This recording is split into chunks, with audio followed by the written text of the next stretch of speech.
Well, I say every day it's a getting closer to taking a bath with my fucking toaster. We're not qualified. Who are you? Explorers in the further regions of experience.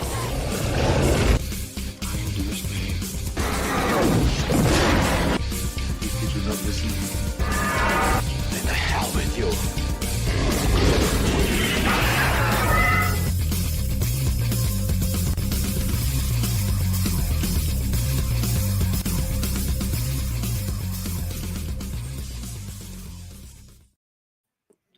Greetings, salutations, and welcome to the 163rd episode of Screaming Into the Void, the show where we talk about whatever the hell we feel like, which is how it's going to go today. Just fair warning.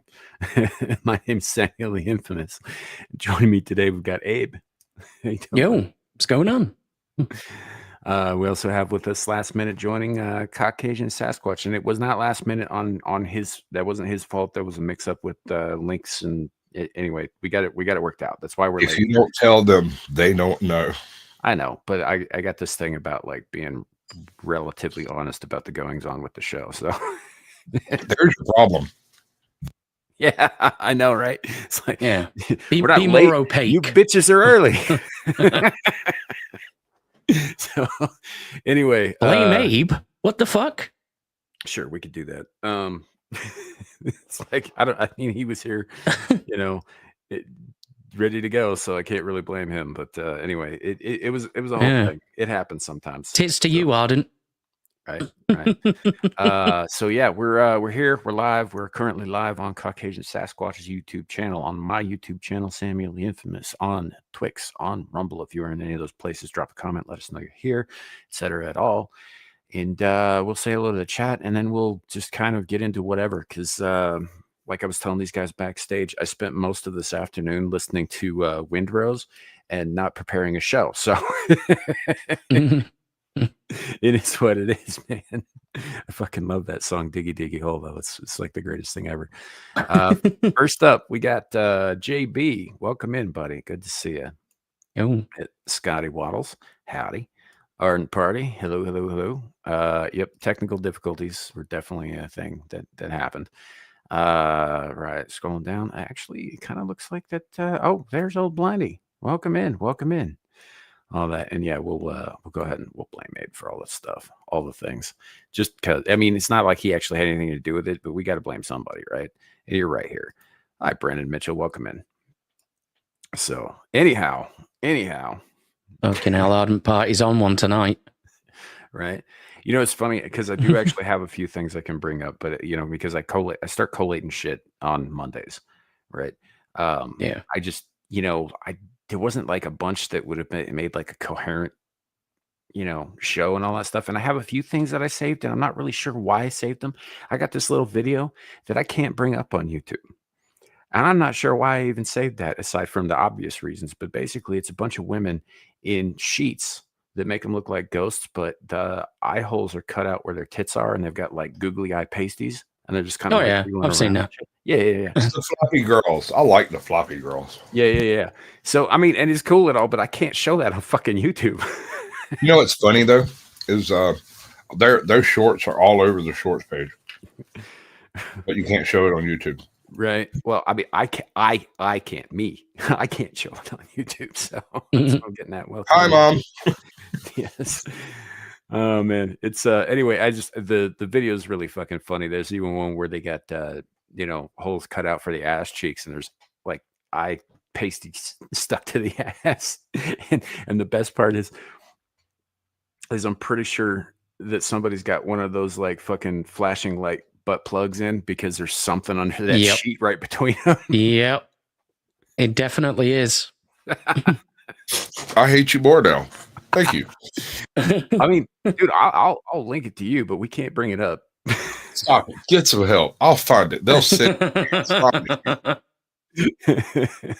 All right, ladies and gentlemen, I have completed my chicken Alfredo. We may now begin the show. Hi, I'm Caucasian Sasquatch. You've got Abe's and a dark Cthulhu monster who's come to eat your face. Welcome in. Yeah, Face, world, whatever. Tomato, tomato. good times. Well, if you eat the world, the face will also be eaten of all This the is true. faces. This is true. This is true. All the faces get eaten.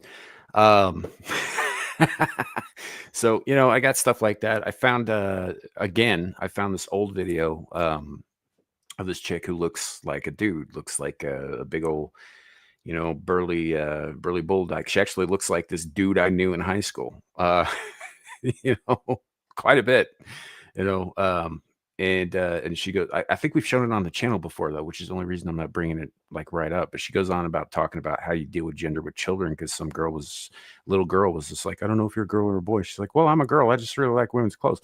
And she's like, this is how you deal with it. You don't, it ain't your place to tell people's kids what's what. It was a really cool video.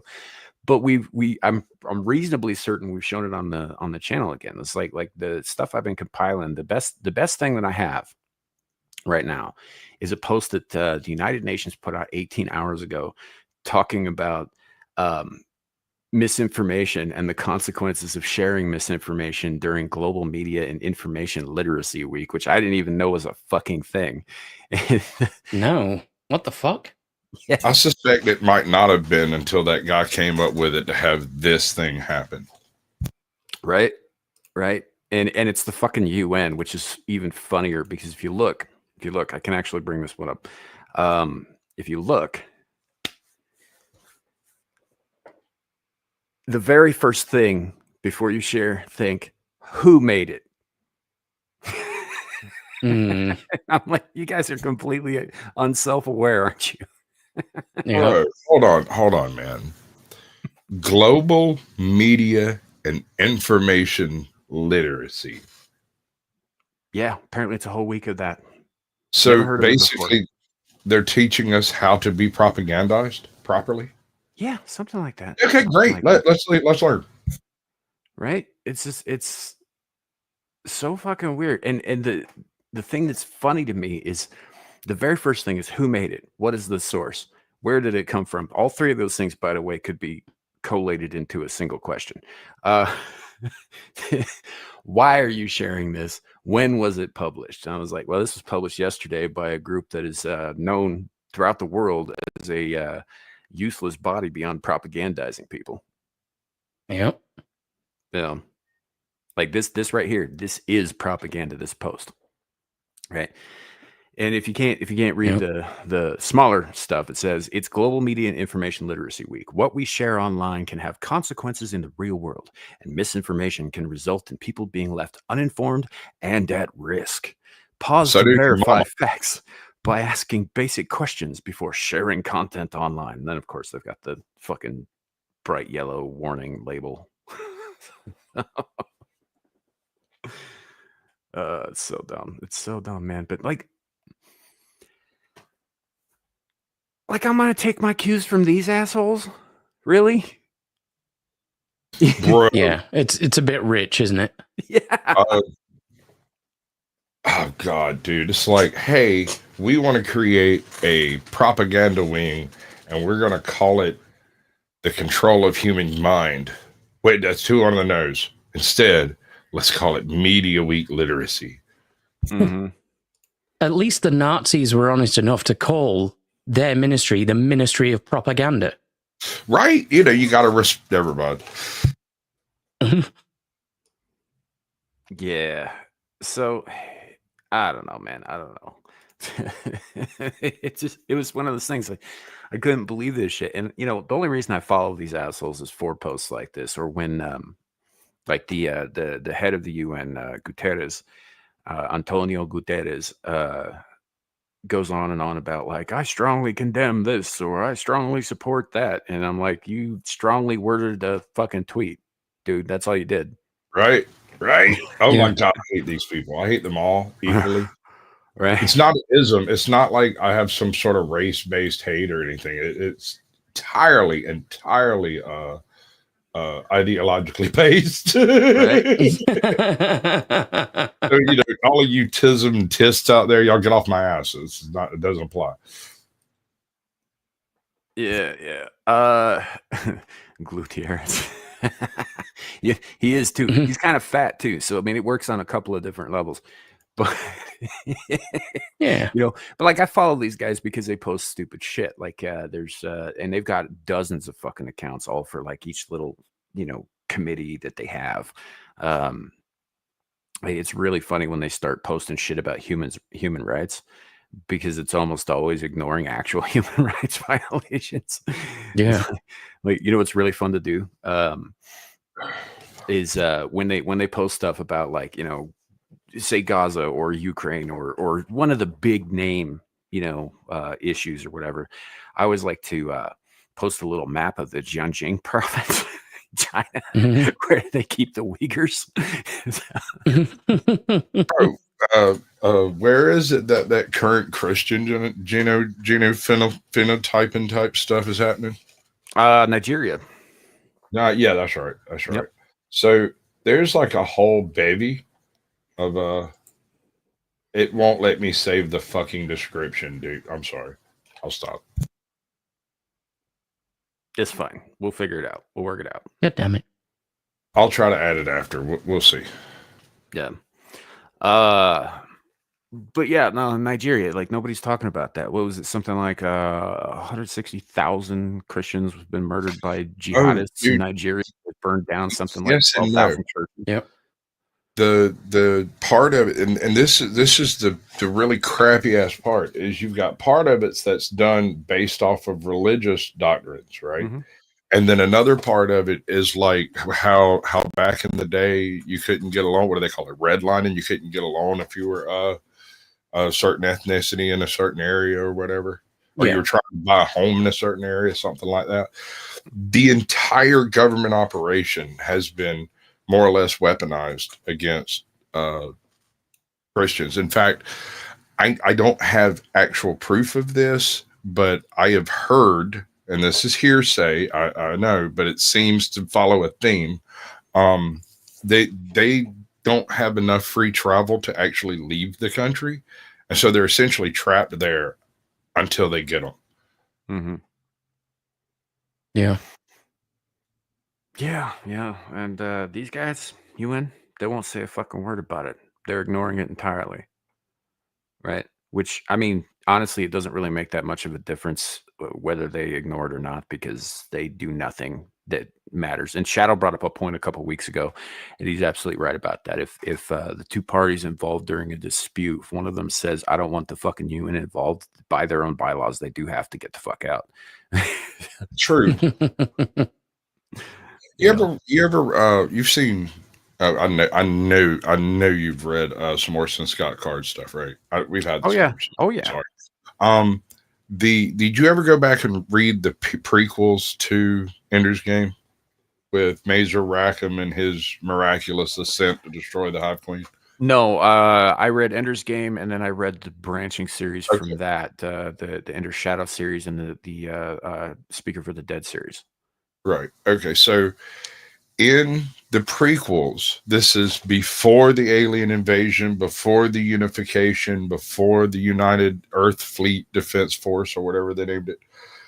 The guy who was trying to put this together chose Mazer Rackham essentially to head up the recruiting department arm of this organization that he called MOPS, Mobile Operational Police, not squad, but like syndicate or something, because it operates without borders. It's a full-on globalist police force.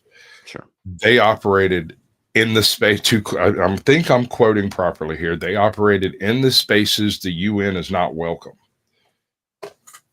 I just thought it was an interesting concept, and the execution of it in the series is very white gloved, if you get what I'm saying. Mm. Is it similar to is it Blackwater? Think Blackwater with I don't know, morals. Yeah, I mean, to a degree. Give you a couple of examples. In the books, there was a dictator who took over somewhere in Central Africa, and he had rounded up all of some particular population and was just blatantly, openly massacring them. And these guys were sent in to try to unravel his ability to control this operation taking place. And after they inserted these people, they also bombed his freaking mansion. And so there is a little bit of questionable morals going on. Yeah. Swings and roundabouts. People on the ground were essentially there to protect other people on the ground from the people who were just, I can't say that word, but killing and essaying folks. Seeing. What's up, John and Nicola? Good to see you both.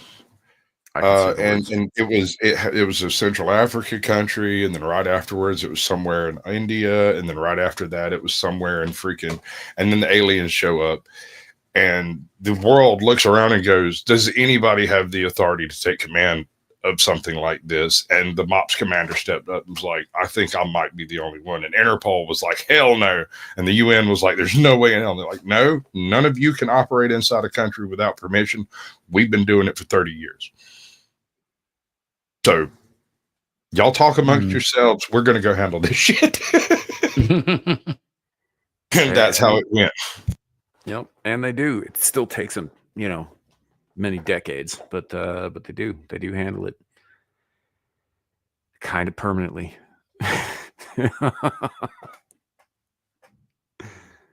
So they're good books. Whatever somebody might think about Card, I know he got a lot of heat a while back because he said, I'm a Mormon and I believe my beliefs, and everybody was like, oh my God, you hate gays.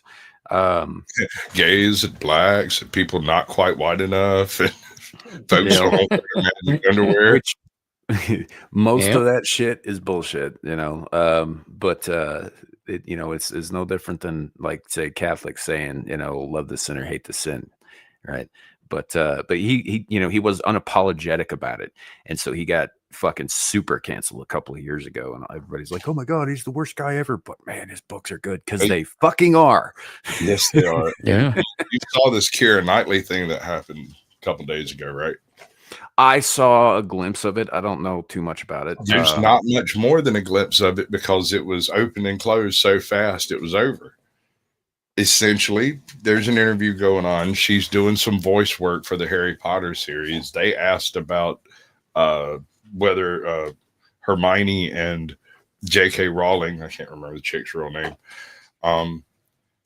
they brought up Emma Watson. Emma Watson and J.K. Rowling's little tiff, and she was like, huh, tough shit, huh? And moved on with her freaking life, which is the way it should be when you're a star and have no political value whatsoever. Yeah. Well, good for her. That's and honestly, like, same. Like, I saw that shit with Rowling coming out and being like, this little bitch that I made fucking rich and famous, right, has the fucking nerve to say this shit when she left me out to dry for so many years, kind of shit like that. I mean, I don't blame her for coming out and fucking roasting the shit out of her, which she did eloquently. It's almost like she was a writer or something. Crazy that. I've written something crazy. But that I mean, call it a spade. Like, J.K. Rowling still, a fucking loony lefty in a lot of ways. She never left the left. They jump on her because she happens to think that dudes who call themselves women are not in fact women, which is correct. Yes. This is what I like about Tom Felton now. And for those who don't know, he's the one who played Draco Malfoy. When he, people have tried repeatedly pressing him about his views about J.K. Rowling and things like this. And he's just like, well, I basically owe her everything. I wouldn't be here without her. And I'm sure people are going to disagree about a lot of things. And he just leaves it at that. Sure. He's a real one, dude. Like, for reals. Yeah. He doesn't really do interviews at all. I mean, no, you can't find but a few. And those few are all very short and completely to the point. That's usually on the red carpet. Yeah. Look, he's legit. I mean, I don't know who Draco Malfoy is. I never got into Harry Potter. My kids read that. My ex-wife got into it, but I never watched the movies. I never read the books. I know a handful of things that are very common in pop culture, right? Like, apparently Dumbledore is a homosexual. But I don't really even know who Dumbledore is, except he's a big old grizzly wizard, right? So, big old gay wizard. No, that wasn't Dumbledore. That was Hagrid. and I'm sorry. I'll stop. No, that's fine. See, like I said, I don't know fuck all about Harry Potter. But if I Hagrid was remember definitely correctly, a bear. didn't the guy who played this Draco Malfoy character, this Tom Felton guy, wasn't he the one who played the blonde bastard at the Ape Preserve in Rise of the Planet of the Apes? Yes. Yeah, the one who gets electrocuted. Yeah. Yeah. Yes. Okay. He did, and I gotta say, looking at the characters from the book versus how he portrayed Malfoy, I think he did a magnificent job. Yeah. Oh, from what I've Absolutely. seen, he plays a dirtbag real good, so it's really hilarious. to Real me. good. He's like a genuine dude in real life. It's Yeah, always, and then it as always soon as goes he that way, comes off doesn't it? camera, it shows what a good actor he is. Like the contrast between who he actually is and the characters he plays is so day and night. Right? You know, God, he's got a long career ahead of him if he wants it. The first time I saw an interview with him, I was utterly astounded that that evil little bastard was this dude sitting here eating an ice cream.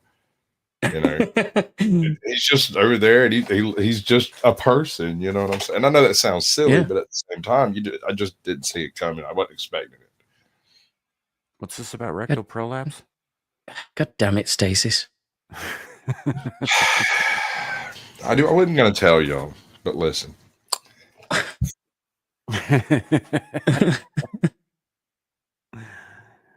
Yeah. Art Party saying Tom Felton and Jack Gleason are both extremely good actors given how much their well-known characters are hated. Do you mean Jackie Gleason, or is this a different Jack Gleason? Because I keep thinking of Jackie Gleason from The Honeymooners. Was he, Yeah. was he like Craig? I don't know, because Jackie Gleason was dead Yeah, for quite a 2002. long time before Harry Potter was even a thing. Yeah. You know? So yeah, I don't know, man.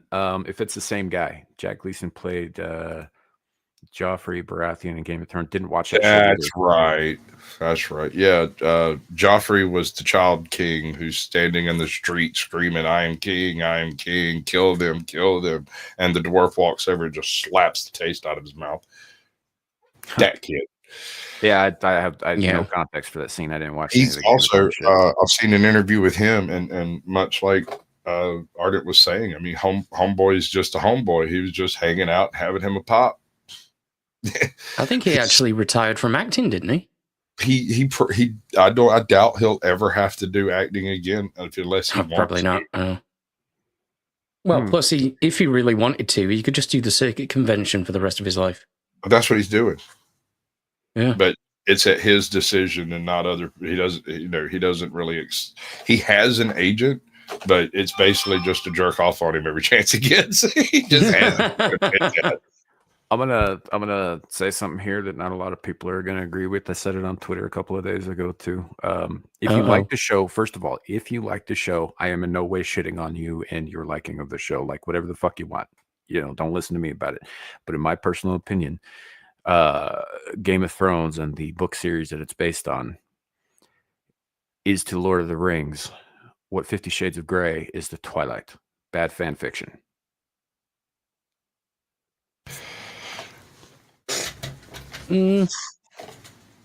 Subversive and destructive fan fiction at that.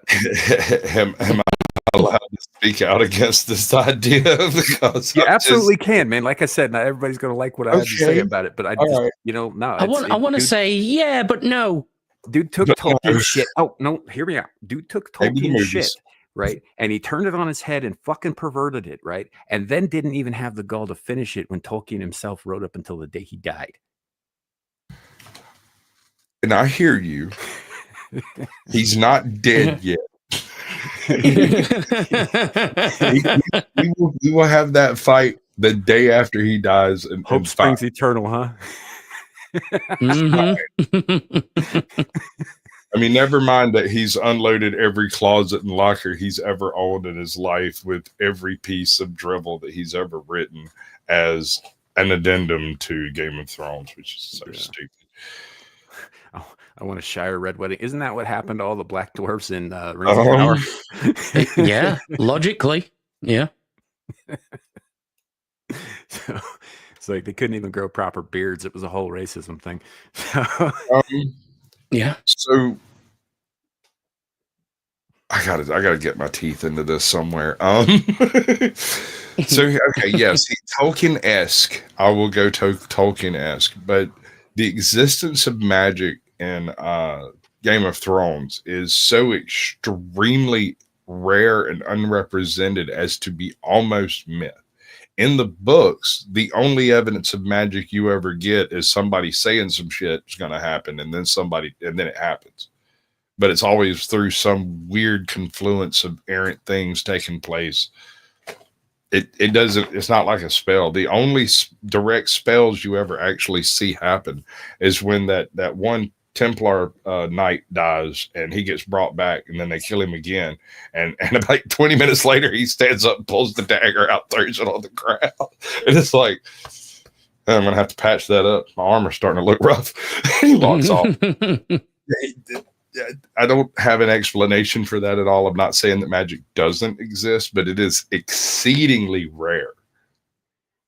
well, I will give you that. It does seem like Martin took the idea of a soft magic system to extremes.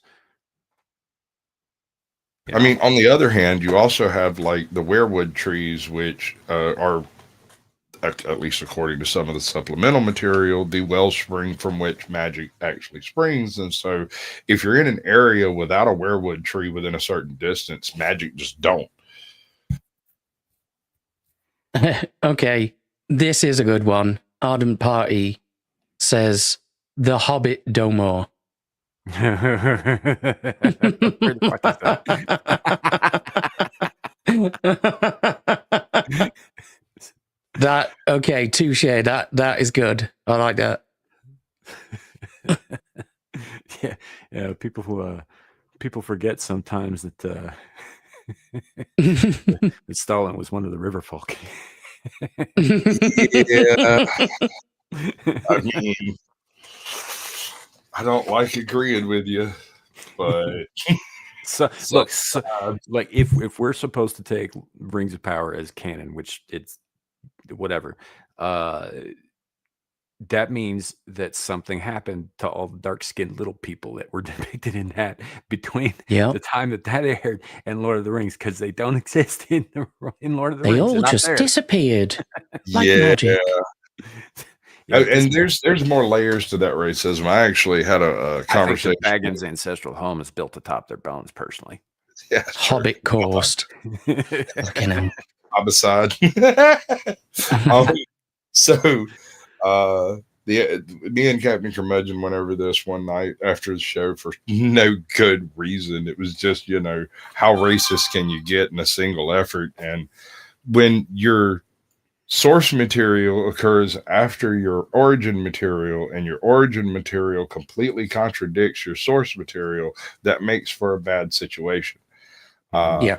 Now that you have all of these extremely diverse hobbitses that are running around out there, and they clearly exist, his decision was, oh, well, the white hobbits all stopped in the Shire, and that's where they live, and the rest of them continue traveling, right? And I'm like, so they're Roma. That's not even supposed to be going off. Here, let me stop this. Okay. Maybe they just go so far east they become part of the Easterlings or something. I don't know. I mean, but we shouldn't have to do these kinds of mental gymnastics to justify something that was never in the text to begin with. Well, that's the thing too. Like, like the Easterlings weren't even that dark. It was the Southrons. Yeah. Right. But we get down into it. Like they fucked up all kinds of shit. Like the Galadriel even going to Numenor. Numenor being like every other fucking generic ass fantasy fucking. You have not seen the things I have seen. Right. It doesn't even make any sense. Like if you actually read the descriptions of Numenor and its inhabitants, none of them resemble fucking toothless peasant folk. None of them, not one. So all right. Yeah. In the Rings of Power, they actually have a couple of huge canonical gaffes. They put an event and location that takes place in the first age into the second age, and another event that takes place in the third age into the second age, so that Galadriel could go hit all the hot spots. And the problem with that is the real problem, beyond just breaking canon entirely, the locations are not even relevant to actually what's happening in the show, because these are locations where the individual known as Sauron later becomes this dude and rules over here, and then becomes that dude and rules over there, thousands of years apart from each other. Yeah. They're so unrelated that the two stories are not carried into the middle of the third age. Hmm. No one knows about them except for the wizards, a handful of elves, and the eagles. Yeah. Well, they've truncated thousands of years of history into like 1 or 2 seasons, which is ridiculous. Hmm. Well, I can forgive that to an extent. That's not what happened. Yes, Galadriel does live for 897 years or whatever. Galadriel issue is is- very old. Yeah, she is. Yeah. Even for an elf, she's older than most. Well, But sure. when they- Wasn't her father Fëanor or some direct? Yeah, descendant of something like Fëanor, that. some shit Yeah. like that. And you're talking first age elves. This was Yes, thousands yes. of years ago. Yeah. Yes. But they didn't even start counting until after the first event with Morgoth or whatever. Yeah. Yeah. Nobody Which- cared how old an elf was. Fëanor had a direct hand in, so like, yeah. No, it's Imagine that. He rocks up one day and he's like, right, dudes, I've invented this thing. It's called a calendar. And Deal then with the it. place catches on fire, and the dragons show up. The next thing Yeah. you know, Gandalf's over here molesting shirelings. yeah. Yeah, but there's a whole fucking like 2,500 year period where he's walking around being known as like Olorin and Mithrandir. Like they don't even Yeah. get to Gandalf until like the fucking end of the Second Age. Right. He's just wandered around Yeah. telling stories that it helping folks, sort of, kind of. Right. I don't know how much help it was, but he's doing stuff. Well, Anyway. According to the Rings of Power, he's not Mithrandir. He's a grand elf, Oh, well, which that's becomes nothing. Gandalf. That's really Somehow. fucking stupid. It's fucking retarded. Because So can we find these people and curb stomp them? I would very much like For the it. love of God, please, let's do it. Yeah, we can't actually say that shit on the In We can Minecraft. ask the question. We can ask. In Lord of the Rings Minecraft. right. So Arden said something like, he goes, and now Amazon has their hooks in the 007 franchise. So here's the thing. Yes, they do. They also own Stargate. God. Okay, Yeah, so Because that came with the MGM property. Did hold on? I noticed something today that really bothered me. I was looking for Alien Earth, trying to watch the last 2 episodes, and apparently it's been moved behind the paywall on Disney Hulu. And I'm over there mucking around trying to find it so I could try to finish the last 2 episodes. And I stumbled across Rocky Horror Picture Show Okay. on Disney. Did you dress up? And I just sat there and stared at it and ate my fucking noodles, thinking, man, the world has changed. Right?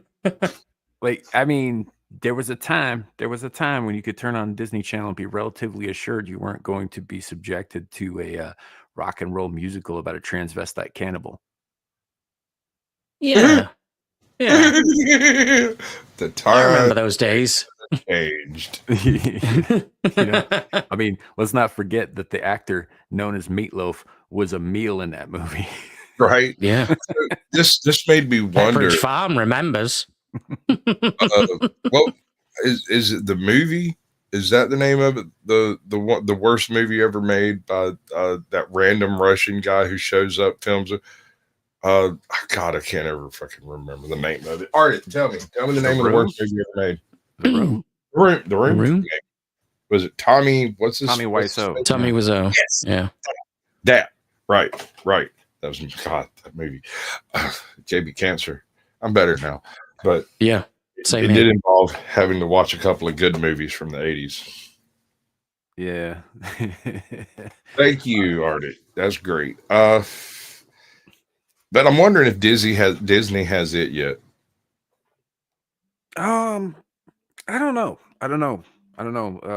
One thing that is very funny to me, I brought this up, I think on an Abyssal Musings recently.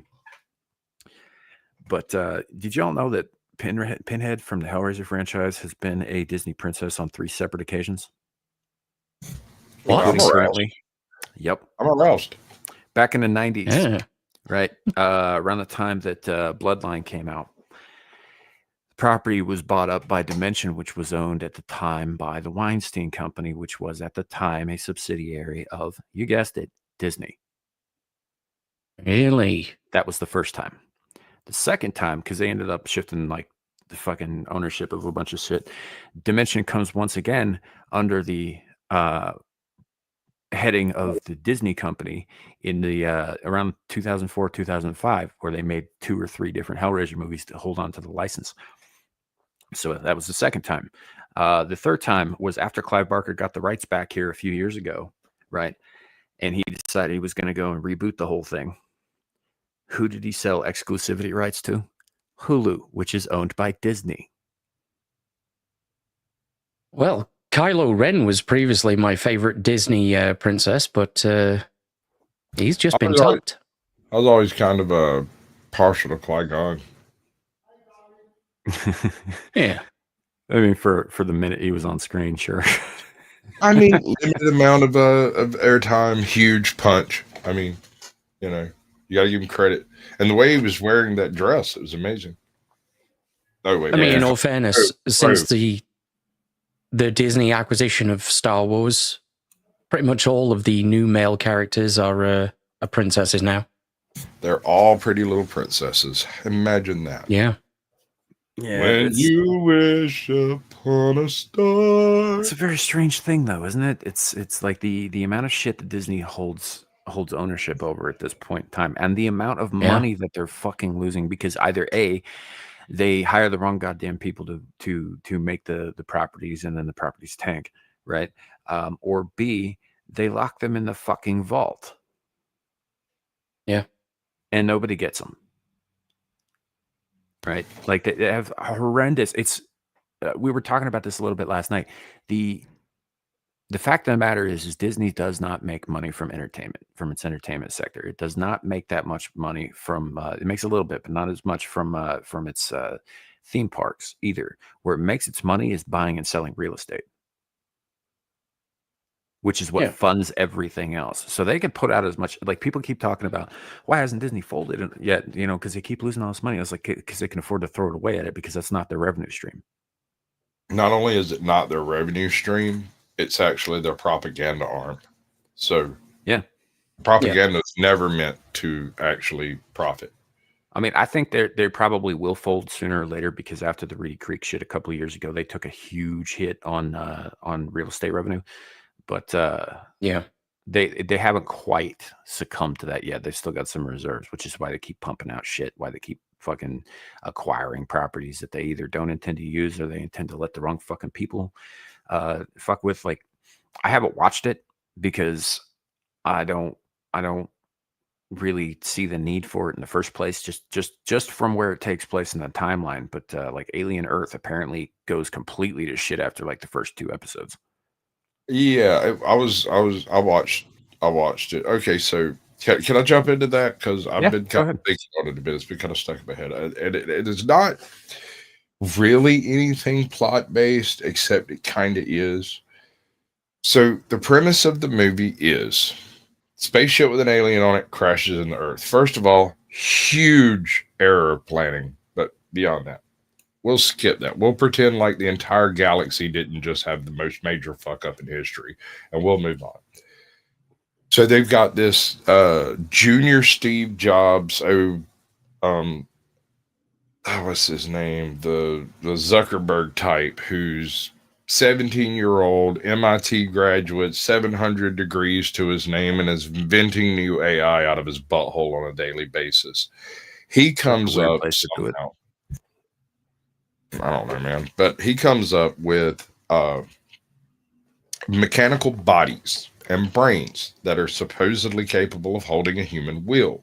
However, of course, there's got to be a catch for good MacGuffin for this. So adults cannot be put in the bodies. But they find out, and it doesn't explain how they come to this conclusion, that children can be, provided they're under the age of like 13. I'm starting to sense a little bit of a pattern here in Disney and FX programming, by the way. Mm-hmm. However, these bodies are all adult bodies, right? So these 10, 11, 12-year-old kids are being juxtaposed into full-sized mechanical adult-shaped looking bodies. They're not human by any stretch of the imagination, but they are also not robots per se. They think the entities inside the bots believe themselves to be the people that they were before those bodies died. So this is sort of a like a kind of a VR scenario. Like if you upload your consciousness into VR, Yes, it's and exactly is it really you, or is it just a copy of you that thinks it's you? right. Well, this is Ship of Odysseus type deal. Alternative intelligence and the implementation of VR, not VR, but AI into the human consciousness before birth, so that the AI experiences everything the human experienced, and when the organic component of itself dies, it continues on believing that it is the representation of that organic component, the soul, if you will. Sure. In this case, the procedure kills the body. Did I say Odysseus? Yeah. Oh no, Ship of Fine. Theseus. We know what you meant. We're moving past it. Yeah, we got it. Right. Yeah. At least this side of YouTube is educated in our Greek myths, bro. Yeah. Okay, so the first problem arises with the decision.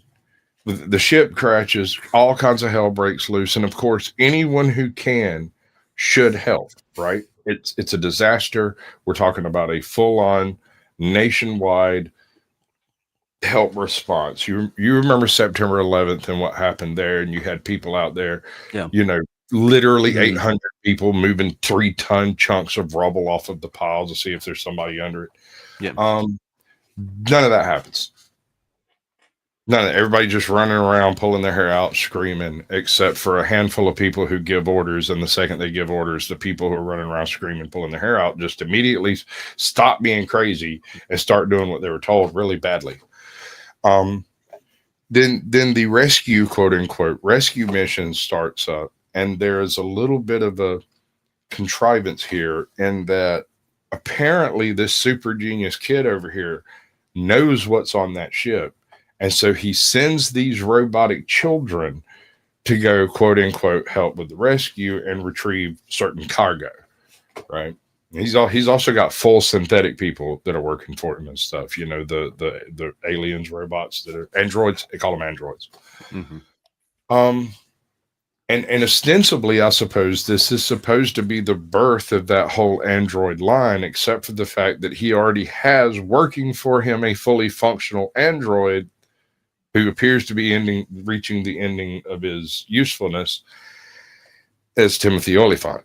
And while I love him in every single thing I've ever seen him in, ever, I'm not a fan of his portrayal in this, because androids have a distinct lack of emotion, and obviously this guy's frustrated as hell with Disney. I can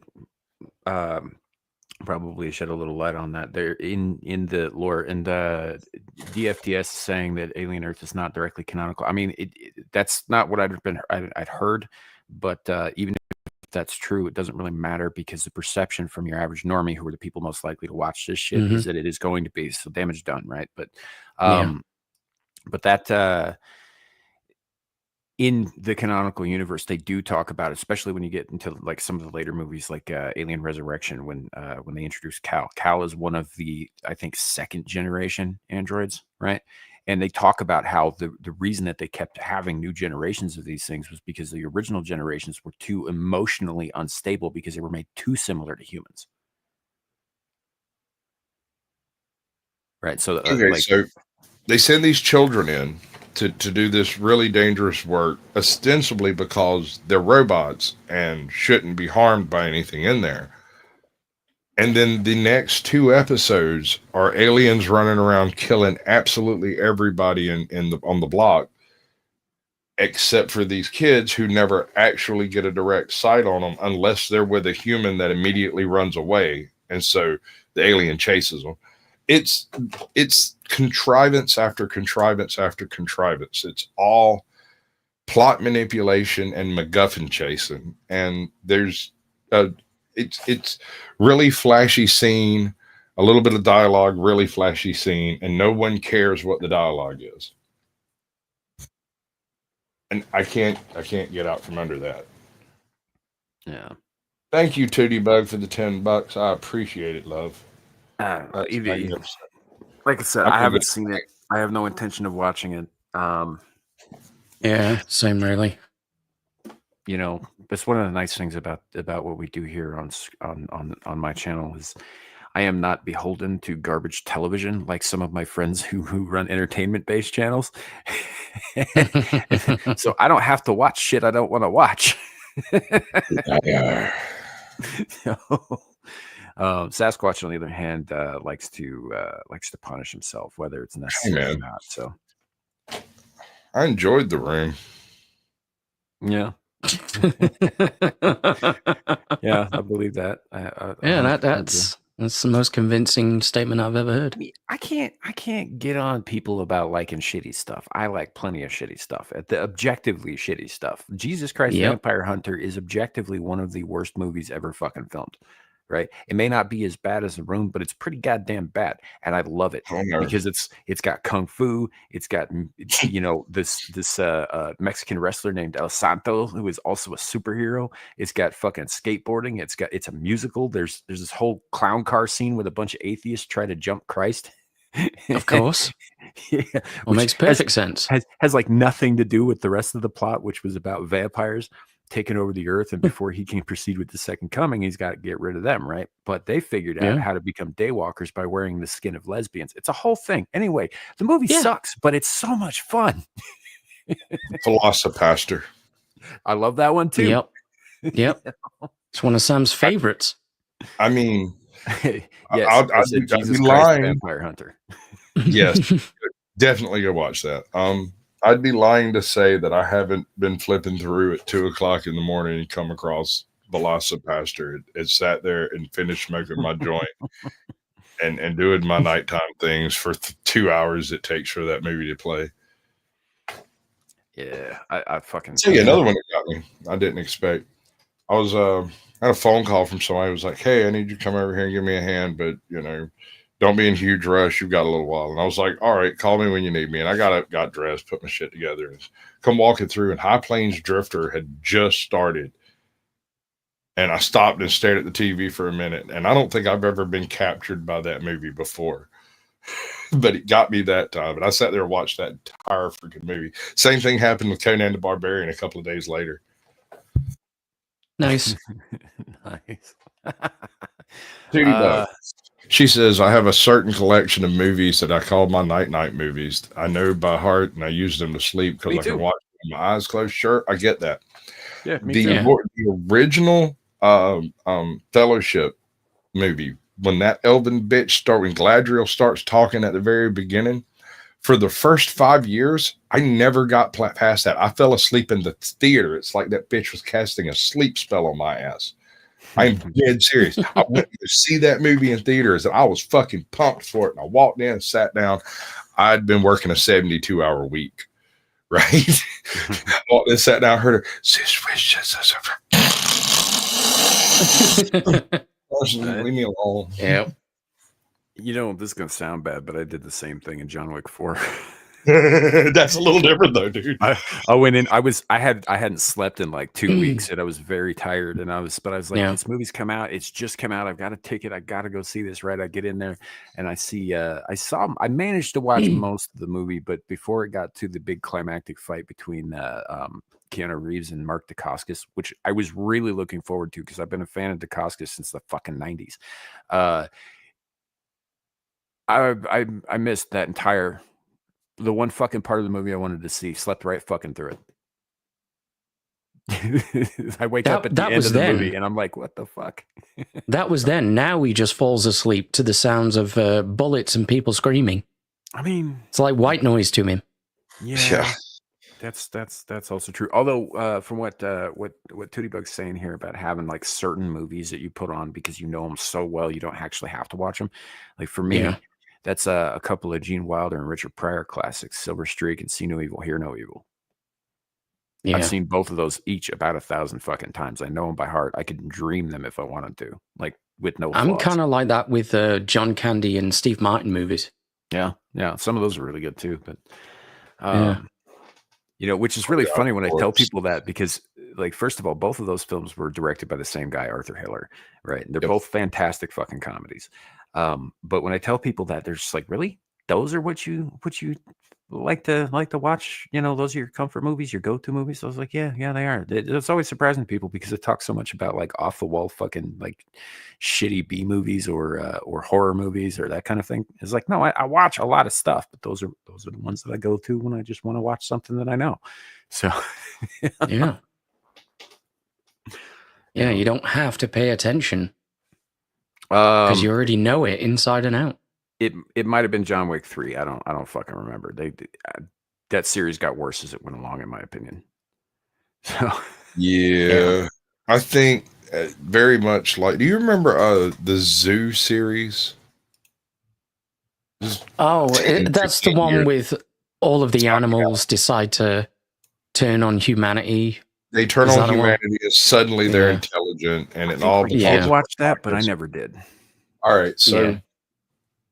The point doesn't matter with the premise. It's fine. But my point is, Zoo first season is phenomenal. It's great. The chemistry is amazing. It reminds me a lot of the way the people interact in it. Remind me an awful lot of like Star Hunter Redux or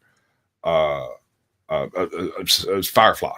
Right, the way the people interact with Firefly, like they knew each other, and while they weren't all friendly, they were all interacting on a daily basis as there's a certain amount of chemistry that's going on. Yeah. The second season, it is so completely obvious that the writers were like, "Wait, what do you mean a second season? Hold on."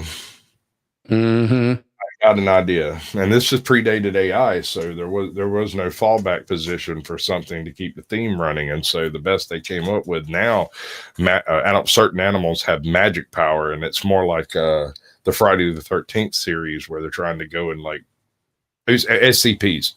They basically start using SCPs instead of intelligent animals, which if you think about it, intelligent animals is fucking horrifying. Imagine a gorilla with 180 IQ, bro. It's terrifying. I just think of what's his face, the head of the White Witch's fucking security force, that wolf that goes after Edmund in Lion, the Witch, and the Wardrobe, right? Smart as fuck, and he talks. He was scary as shit. You know? Yeah. What was let's be honest, Edmund got fucking lucky when he killed him. What was the name of the gorilla butler in that freaky freaking Disney movie? He talked and just stayed in the house so nobody'd notice him. I don't remember if it was Dr. Doolittle or one of the other animals. He was an abnormal gorilla. He could talk. None of the rest could. And for whatever reason, the gorilla butler, and I can't remember the movie. I'm gonna have to look it up. Mighty Joe Young. Sorta. It was King Kong, and he got pissed off with his working conditions. I mean, I guess I don't know. That makes me think of this this TV series. I don't think that many people saw. It was on Sci-Fi Channel for a while, called Sanctuary. With I saw that. Yeah, it had Amanda Tapping played this immortal British chick who had Sasquatch as a butler. Yes. Yeah. And Yeah, there was so many Stargate people in that Yeah. it was Well, I mean, weird. involved in the production. Yeah. specifically Christopher Heyerdahl as the Sasquatch character. He's Yeah. really fucking fantastic because he also plays Jack the Ripper in that show. But anybody ever wonder why she smells like Bigfoot's dick? No, I thought that was pretty obvious. Fuck's sake, Sasquatch. I mean, I'm just saying, shoot your shot. You miss all of them, don't shoot. So, I don't know, You man. know. There's a, I guess going back to the whole Disney acquiring properties thing, like Larry showed us this whole thing last night about saying that Kathleen Kennedy may not in fact be to blame for the shit direction that Star Wars took, which I don't buy, by the way. I think that's spin, but they was blaming Bob Iger instead for deliberate hands-on sabotaging, which I don't think is necessarily true, but yeah, she's nearing the end of her fucking career and all that shit anyway, and so she's wanting to go out on a high note. I guess she got her shitty fucking Indiana Jones thing out, Yeah. which was like the whole goal, I guess. But no, these people, these are the like that you forget. Kathleen Kennedy might have been there from the fucking beginning. She may have been the person that Lucas trusted to hand the keys to. But that doesn't mean that she was an honest fucking person, right? All those early executive producer credits were for fucking coffee runs. You know, Yeah. she didn't have shit to do with making those fucking movies aside from being on set. You know? So, but the wrong people keep getting a hold of these things. Like everybody thought that Kevin Feige was the second coming of Christ, you know, when he got put in charge of Marvel. And, you know, and to be fair, the first few movies were really fucking good. And yeah, he had a hand in that too. But the direction that it's taken and everything after that, you know, like that was all him too. Like, you know, I don't know how much of that was mistakes and how much of that was deliberate. But yeah, he's both directly responsible for the rise and the fall of Marvel as a viable property. In terms of the films. Specifically, obviously, the Marvel Comics company is doing its level best to bury itself quite well without him. Yeah. So, you know, I haven't even heard anything out of Marvel that I was interested in reading in like 5 years. yeah. Oh, it's been much longer than that for me, man. I'd Much say, longer. yeah, much longer.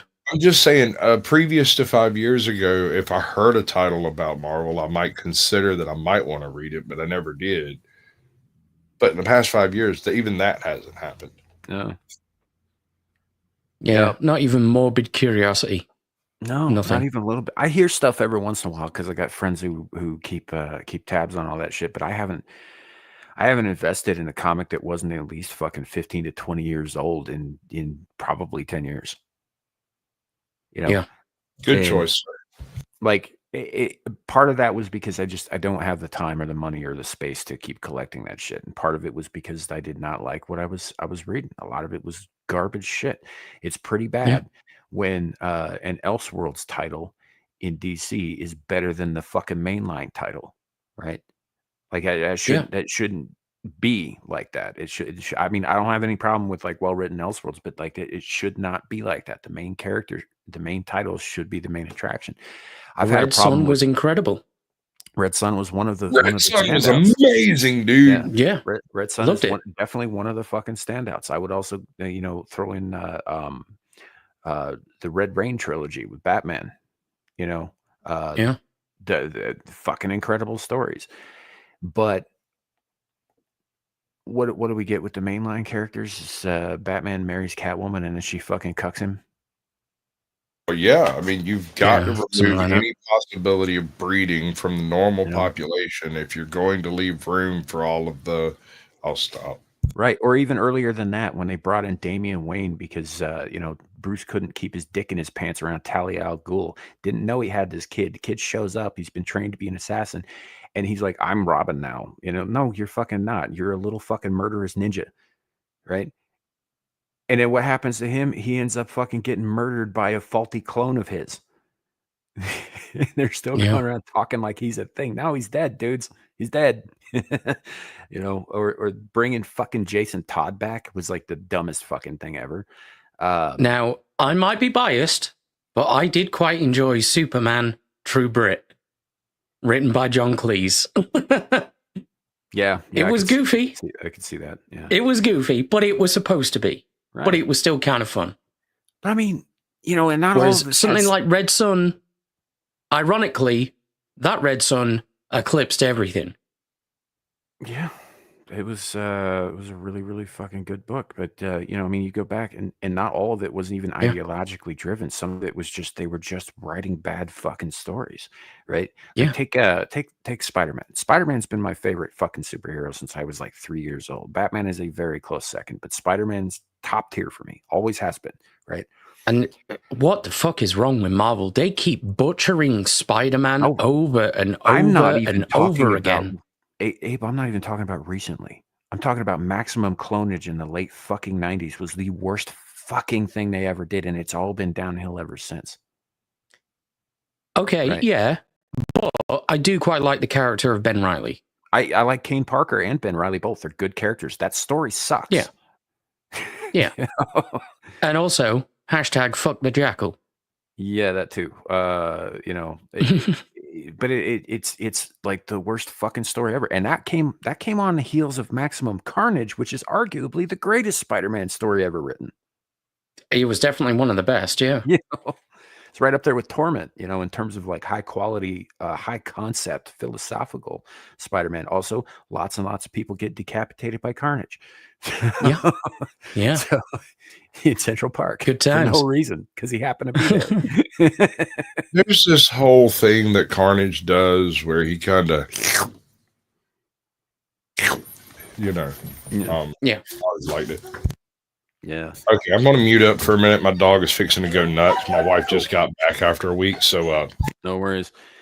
But Cool. and then it just kind of gets worse from there. They fucking killed Eddie Brock with cancer, but then they brought him back, and now he's anti-venom, and it's like this and that and this and that. Oh, but wait, no, he's gonna take on the god of all symbiotes, which is a thing nobody's ever fucking heard of before. That we're just gonna sort of tangentially tie into the God Bomb arc and Thor. They don't know what they're fucking doing, man. Deadpool met him. Yeah. yeah, that too. Like I've got a trade paperback of Deadpool versus Carnage, and it's it's a fun read. It is, but it's stupid. Yeah, well, it's got Deadpool in. It's supposed to be, Right. And everyone knows that going in. So yeah, and it's just and then after Marvel Studios gets acquired by Disney and Feige starts making some questionable choices, but he's still kind of putting out decent work and all that stuff. Then the comic books, because the comic books are like always 5 fucking years ahead of the movies ideologically. Yeah. And then they start going down this ideological rabbit hole with fuckheads like Mark Waid, writing the gayest shit ever. Yeah. And it's done nothing but compound the problem, because they were already writing, in a lot of cases, very bad stories, right? They were already making very bad fucking character choices and that sort of thing. But it wasn't ideologically driven. It was just bad writing. And then they compounded that by injecting ideology into it. Yep. Every time. Right. So, yeah, long story short, I don't fucking buy comics anymore, not new ones. So, No. I haven't bought a new comic in donkey's years. yeah. I actually know what donkey's ears means. That's weird. A long ass time. Yeah, no, I mean, I know what it means. It's like, I'm Yeah. not really all that familiar with rhyming slang, but that one, for some reason, clicks. So, There you go. You've been spending too much time around Brits. I think that's what the problem is. I think I have. Yeah. I know too many of you fuckers. I would say I'm rubbing off on you. I know you're either- rubbing Either one. I am Either clipping one that. sounds inappropriate. Definitely clipping that. absolutely rub off too hard near me. I mean, I'm good with it. Oh man. But yeah, I do hang out with 200. I mean, there's you, there's Anna, there's Kenzo, fucking probably a few others in there. You know, some Australians, some Germans. It's like a whole thing. I don't know. Bunch of I'm just Floridians, gonna put a pause in both chats now, just to right? Near enough, Zillage. I mean, at this point, it doesn't really matter how that comes out as long as it comes, right? It's all about the coming. Hey, coming, going, as long as it happens on time and the check clears, I'm good with it. Right? Hell yeah. So, but yeah, I mean, as a result of that, and that's actually been my problem with a lot of like new media in general, not just comics, not just novels or whatever. It's you're gonna find ideological shit everywhere. It's fucking pervasive. It's in everything now. But even when it's at its minimal or it's not really like affecting and all that stuff, like it just seems like the entire fucking world of creatives forgot how to write a story. Yeah. They Right. didn't hire for story writing. They hired for ideology. And it's obvious when you look at the stories they write because they just rehash the old shit that did well so they could carry the viewership of the IP into the trash they're wanting to indoctrinate you with. The message. Yeah. So, I mean, Yeah. am I the only one here who checks the date of a thing before I watch it? Yeah, no. Anything that occurs between, say, 2022 and 2019 is completely off my radar. I usually stop short of anything made after 2016. Yeah, I know, but I really like the pain. I know you do. I know you do. And it's sick, and you should seek help. He's getting that Sado action. Well, it's like this. I personally think that my thought processes are all screwed up. And watching Disney helps me realize that I'm not so bad. I mean, okay. It's like saying I like to watch compilation footage of certain gas chambers in certain parts of Europe because it makes me realize I'm not so bad. Oh, you too. Oh, nice. I was kidding about that, YouTube. It was a joke. Mhm. Yeah. But yeah, no, it's just a thing. Like there are a few things I have seen since then that I actually really liked quite a bit, and a lot of them do have modicums of ideology in it. Because, like I said, you can't get away from it. I saw this movie I mentioned on the channel before a couple years ago called Slaughterhouse. I've seen it. I fucking love that movie, and it's chock full of ideological nonsense, but it's so fucking funny at the same time that I don't care. I really don't. It's so much fucking fun. If you haven't seen it, by Nice. the way, folks, you definitely should. It's because it also kind of pokes fun at that. Like the whole thing is basically like, oh, somebody's gonna rescue an exotic animal and make it a pet and mascot and all this, and then somebody else has a problem with like, how dare you take that out of the home? And then there's a whole like which one's more green and more fucking saintly kind of thing. Meanwhile, the sloth itself is a fucking serial killer for like no reason. Yeah.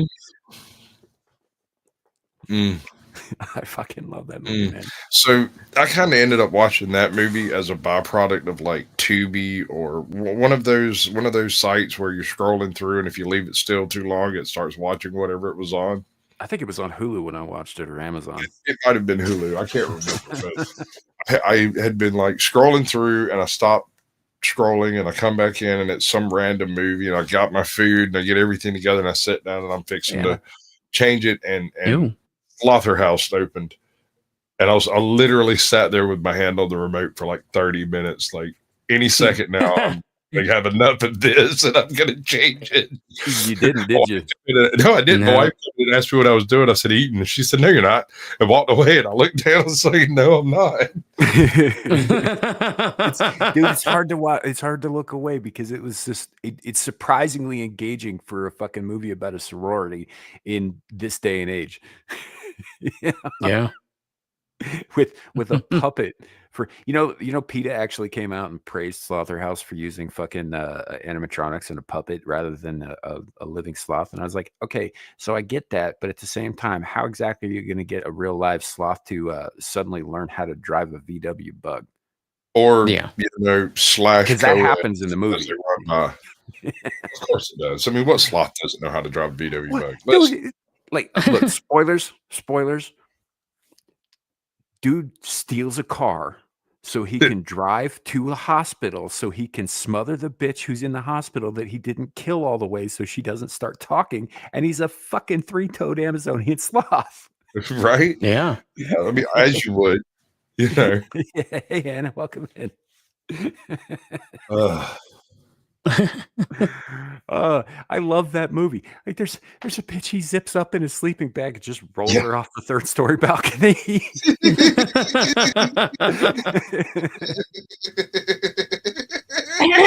That movie's fun. Oh, great. All the fun has ended. Hi. Oh, shut up. Hi, Anna. Yes, ma'am. Welcome in. How you doing, Anna? Good. Thank you. Welcome. Cool. Yeah, but that's a rare exception, though. You know, and it, to be fair, belongs in the shit movie category, but the fun shit movie category, but the shit movie category. It's not like a A-list movie. Have I watched what? Cooties. I have not watched Cooties. Okay, I think you might like it. It's a zombie movie, but it's kids, and the kids all get like contaminated chicken nuggets or something. But it's a zombie movie, and the kids don't attack each other, but they attack anybody who hasn't been infected. So adults are on the menu. And it's a comedy. It's not meant to be taken seriously, but if you've ever wondered if you could take on a schoolyard full of 5th graders, Is this from 2014? Is it that something one? like that? That sounds about right. Wasn't that Has around it got the same Elijah time? Wood in it? Yeah. It's got a bunch of people in it, dude. What the fuck? It's I wouldn't say a great movie, but it's a movie. Wasn't You that can around watch it. the same time that the Scout's Guide to a Zombie Apocalypse came out? Been trying to remember to watch that one. I hear about it every now and then. And I'm like, it's fucking "Oh, God, funny. watch that." It's pretty funny. There's a couple of grown scouts. They're not grown, but they're about to graduate or whatever, and like finish their scouting journeys and all that, and they're about to go off to colleges and shit. But all they want to do is go see titties at a strip club, and when they actually finally get inside, the only titties available are undead ones. They try to eat them. It's pretty legit. This is like one part of that movie. That movie was wild. I like the bad movies, the bad fun movies. You know, I think we need What more was of that.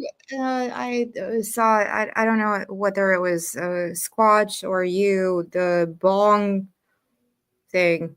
Oh, Evil Bong. Yeah. Yeah. Mm. There's like 4 or 5 of those. There's movies, like, like 60,000 of them. Yeah. So good. Yeah, it's for those not in the know, it's about a sentient evil bong from a parallel bong universe that's come to destroy us all. Yeah. Sounds about right. So they're stoner movies, but they're like on crack. They're really, really out there. So, and in fact, I think in Evil Bong 3 or 4, our protagonists end up getting sucked back into the Evil Bong's home dimension. I'm sorry, Samuel. How did you watch all of them? I don't know. I don't think I did watch all of them. Mental illness. This is what he does with his time. I like I said, I like entertainment. I like good entertainment, even if it's bad quality stuff. If it's entertaining, I don't care. Yeah. True. But yeah, and I think the Evil Bong ends up having to be the hero in that one. Of course. So weird. It identifies as a water pipe, sir. Yeah, something like that.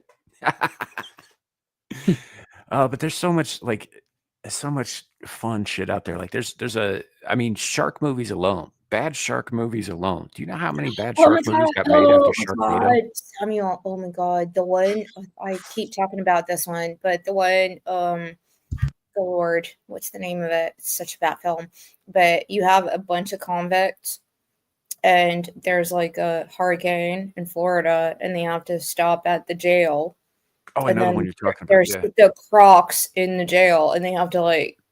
Oh my god, that film is so bad, but so funny. Yeah, And I they think have I to know. like make their way around the jail to Right. kill the Crocs. I don't think I remember the name of that one, but I'm pretty sure I know the movie you're talking about. Yeah. Yeah. I personally, there's a few that I haven't seen yet that I'm really looking forward to, like Santa Jaws, Oh yeah. Oh god. for instance. I've only seen a handful of the multi-headed shark attack movies. For reference, they begin with two-headed shark attack, but I think they go all the way up to 6 or 7-headed shark attack. Fucking hell. Yeah, it gets to a point where there's only heads. There's no rest of the shark. So, I got so many stupid questions. Like, how would it swim? Where's its gills? Does it have a heart? Yeah.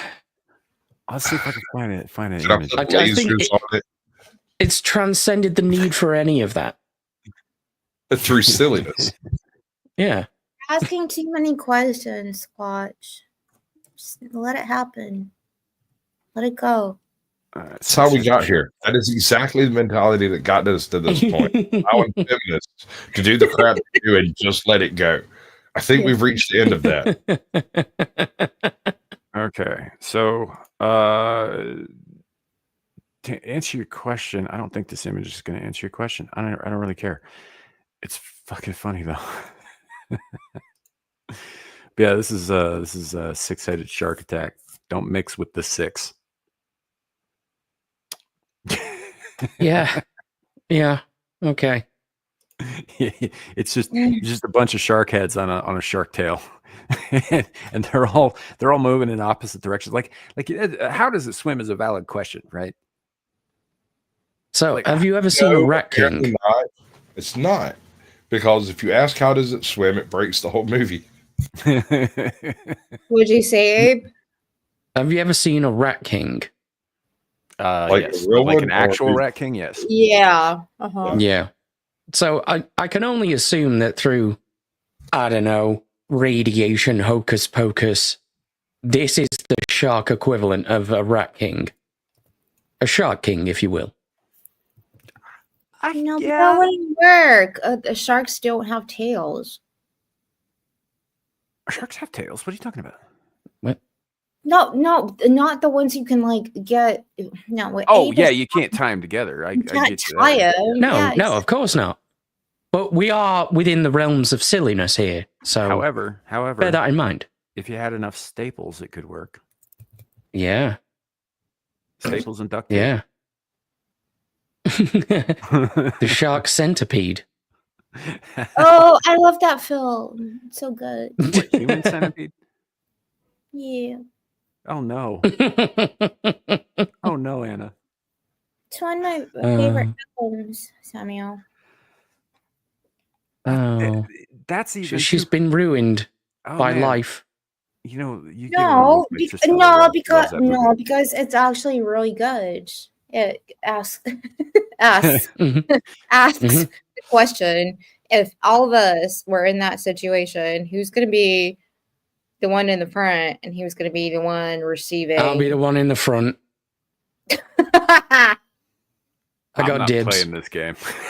I got go. guns. I don't have to stand in front. I don't know what you guys are like. What's your favorite horror? Like, what is? I know Samuel is into his, like classic things, but Squatch, what about you? You never finished the question. What's your favorite genre of horror? Of horror. Yeah. I hate to admit it. I'm one of those guys who likes like time slipping existential horror when something's happening that the individual doesn't understand and never has any hope of understanding, and yet they still have to deal with it and plug their way through it. Event Horizon / Sphere / Cosmic. it doesn't have to be cosmic horror though. There's another movie that's not a horror at all until you get to the end of it, called Primer, and in it, the people going through the movie are already ensconced and at the end, right? They've already gone past the result of all the time travel, but they don't know it.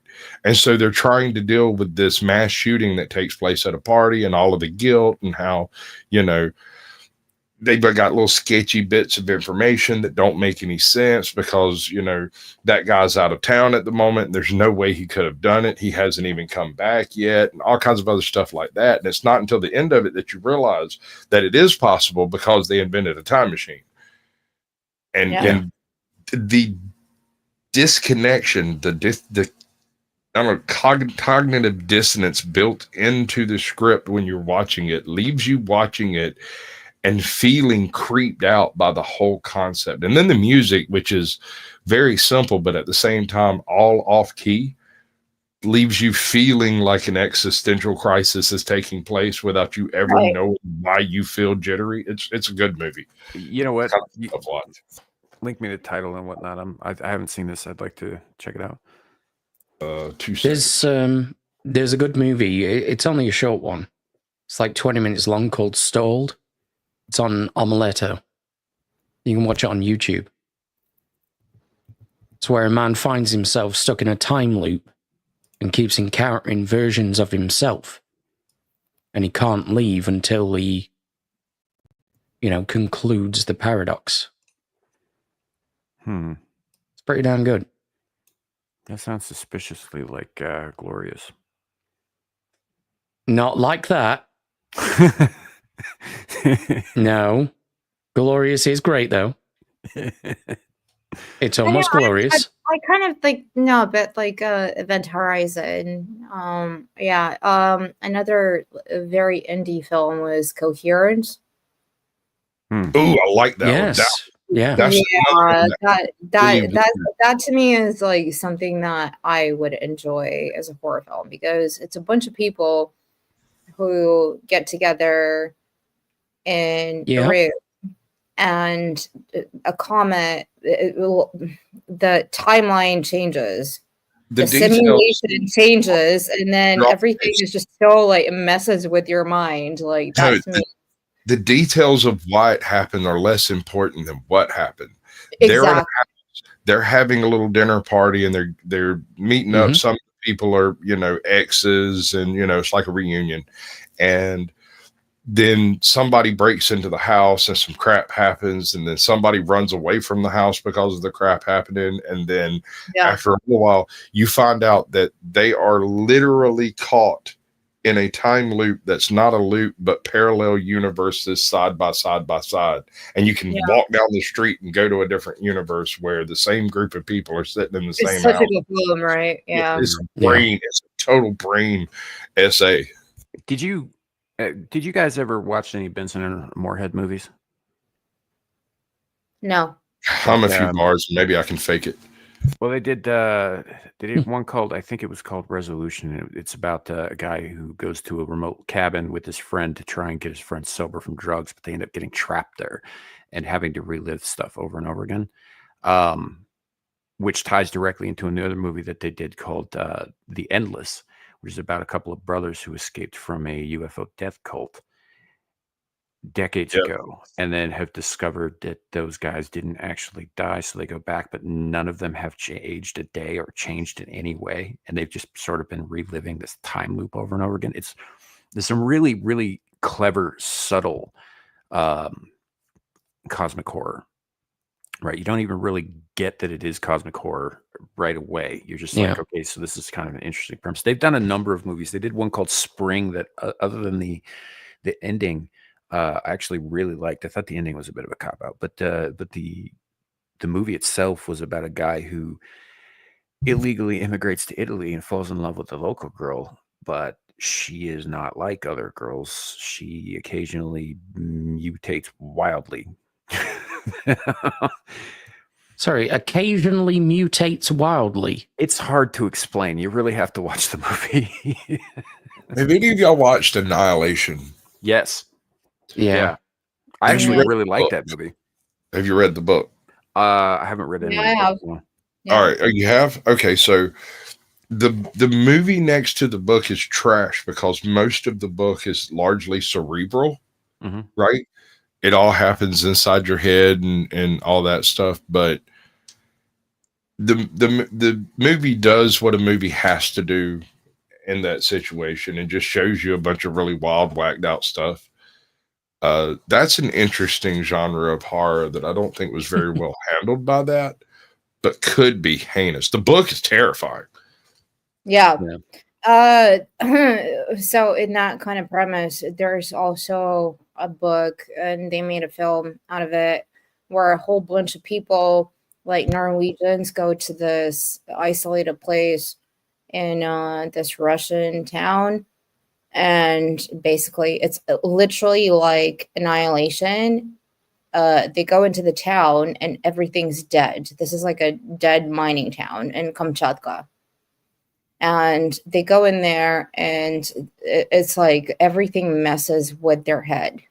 It's about the psychology of the different characters and how they're seeing things and things are happening. And like they go into like a abandoned swimming pool, almost like Chernobyl, right? And they go in there and they're starting to see things and it's not real. Oh God, what was the name of that film? It's a Norwegian film. And it like the premise is when you have, there are places out there which are abandoned, which are in the most remote locations in the world, and how people used to live there, and then they go in there and these like mind beast monsters of theirs start coming out. That is good horror for me. That is something that like, you don't need a monster to go out on screen with xenomorph or whatever, but that kind of thing, yeah. Oh, I could see that. I would argue that the first Alien is also cosmic horror, but after that, not so much. But the idea, though, that I've seen a few Norwegian films, and honestly, I've liked most of the things that have come out of Norway in terms of like movie making, even the monsters. They did one called Ragnarok a few years ago. It was about a father and son on an expedition into a cave, and they encounter what basically is a really, really big snake that may be straight out of mythology. And you know, the snake was done with mostly CGI, and it wasn't very good CGI, but the script was so well written and the acting was tight enough that you almost didn't even notice how bad the CGI was, which was impressive. And I really enjoyed that one. I did see Troll, which I thought was actually a damn good movie. yeah. Did you thought it see was good. Nilbog? I don't think so. Troll 2 has nothing to do with Troll 1. Oh, no, not that Troll. This is a very recent movie called Troll. It's from Norway. It's one with Zoe. Oh, this troll is the size of a fucking mountain. Yeah. Is it one where the chick's like accidentally controlling it or something? No, No. it's one where they are the daughter of a man who believes they exist accidentally. Oh yeah, they end one up with the baby troll head and the riding Yeah, around. yeah, with it. yeah, that Okay, I know what you're talking about. Thank you. Yeah, that movie was pretty good. I enjoyed it. It wasn't terrible. I was giggling maniacally by the time they had that baby skull on the Jeep there. I'm not gonna lie. Mm. I took an image. This perspective went all out the window because you see them standing next to it 1 minute. It looks like it's a little bigger than a basketball. And they turn around and put it on the truck, and suddenly it's 2/3 the size of the fucking truck. Right. I mean, I give you that. But overall, the movie was pretty fucking solid. Plus, it provided me with this really great image with which to graft Greta Thunberg's head onto.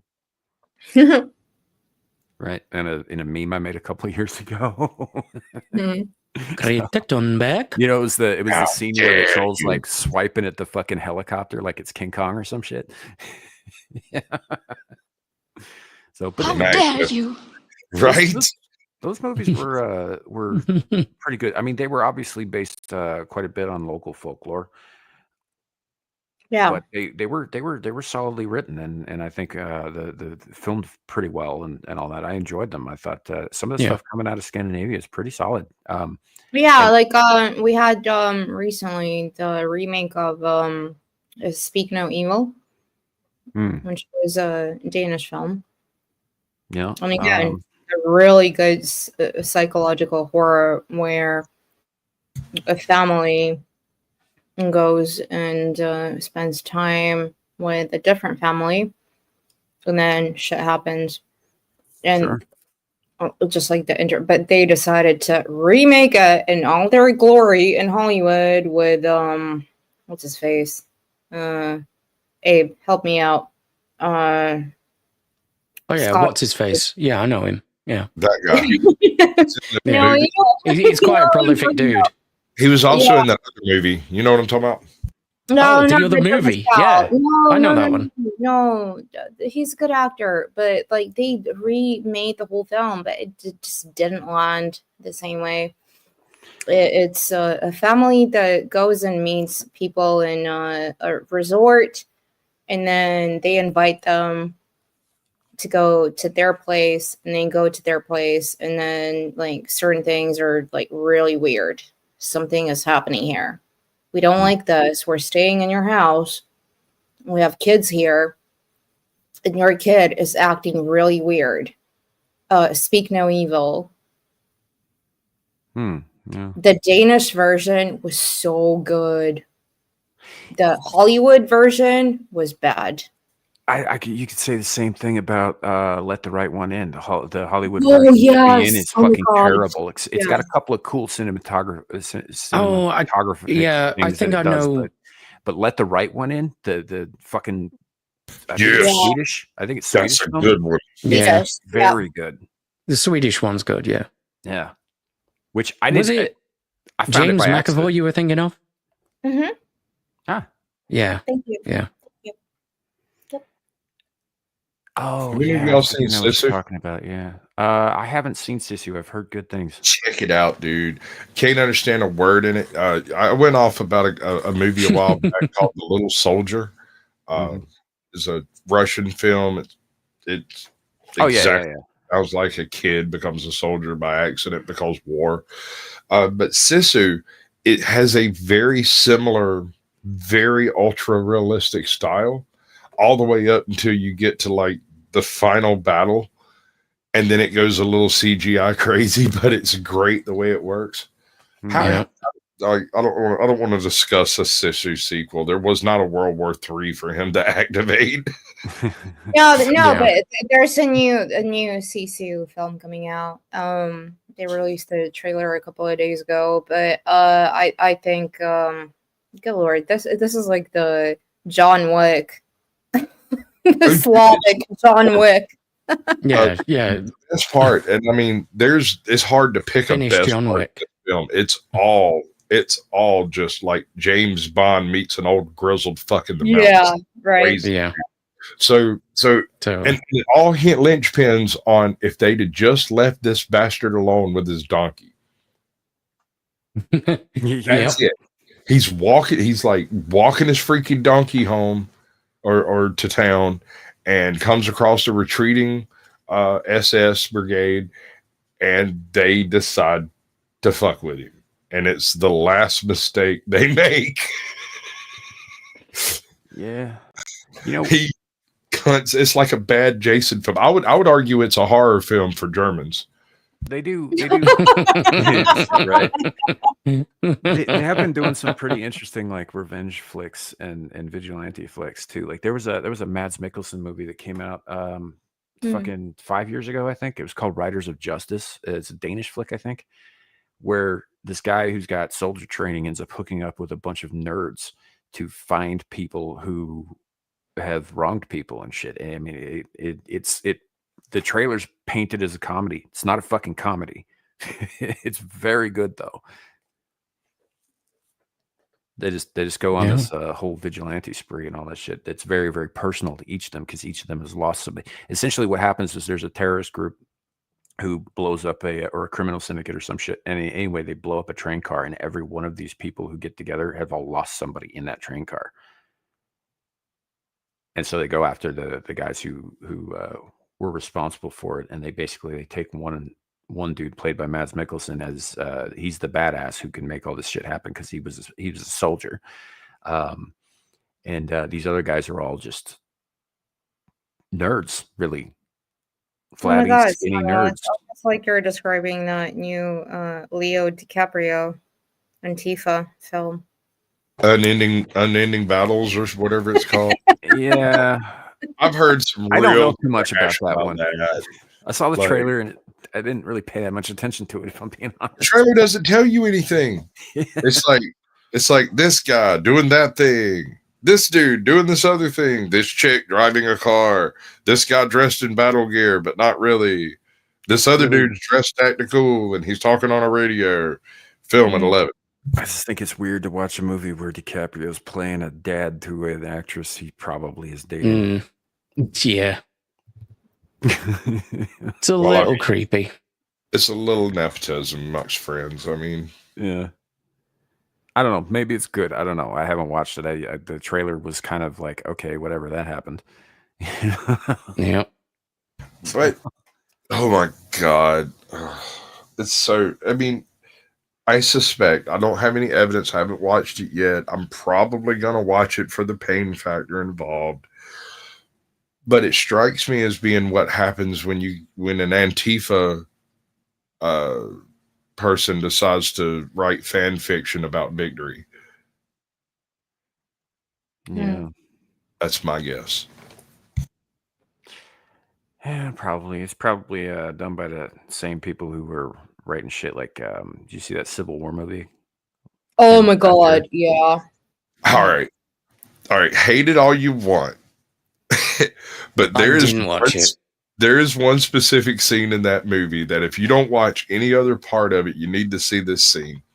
And I can't remember the name of the actor, but is this the one with Jesse Plemons? What kind of American are you? Yeah, exactly. Yeah. But it's the way he does it. He's so freaking arrogant and nonchalant about it, and it's like, Jesse so what are you? Like, I'm an unsettling actor. And he goes, he chews on his nail for a minute, scratches his ear. He looks at the buddies around him. He looks at the pile of bodies. He looks back at him, looks back at his buddies, and his buddies all shrug at him. He goes, yeah, but what kind of American are you? and that question by itself should just reap horror on any actual American out there. I mean, okay, so he was in Killers of the Flower Moon by Scorsese, and he was playing the FBI agent. And he can pull off anything. I mean, I read the whole book. I talked to the person who wrote the book. He said that he's the best kind of person that you would put in that character because the book is not fictional. And this is a real story. What happened with Killers of the Flower Moon. But Jesse Plemons, even in like Black Mirror, he can just do so many different. He's not like a Pedro Pascal, you know. He just. You know what I actually really enjoyed him in was a movie called Game Night. Yeah, the creepy cop neighbor who turns out to just be really fucking lonely. Yeah, he was so good in that fucking movie, man. You guys doing a game night? Yeah. Maybe we can all do a game night together. It's been kind of hard here since Debbie left, but I've got some of her recipes. I can definitely make us some food and we can play games. And, yeah, I mean, like he's just like that the whole fucking movie, and it's so fucking bothersome. You're just like, Jesus, what's wrong with this guy? And then you find out, no, he's just lonely. He just wants some friends. Yeah. And the whole like last act of that movie is completely batshit, but yeah. Yeah, that was a fun movie. It was that was one of the more recent ones that I saw that I actually really liked.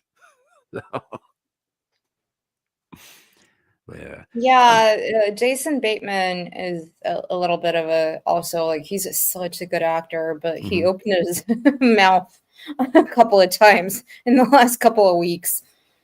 But what a good actor. Just Yeah. do acting, guys. Yeah. Go act. Don't talk. Be like Jason Statham. Just don't talk. Fuck off.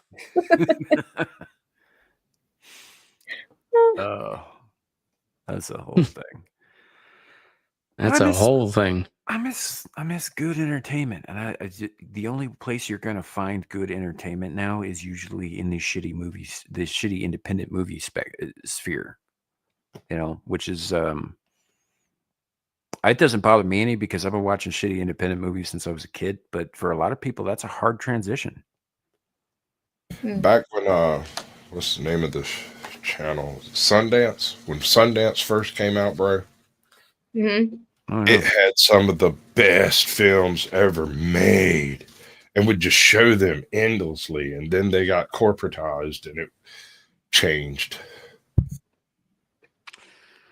Yeah, same thing with Can. Actually, It got bought. Yeah. yeah.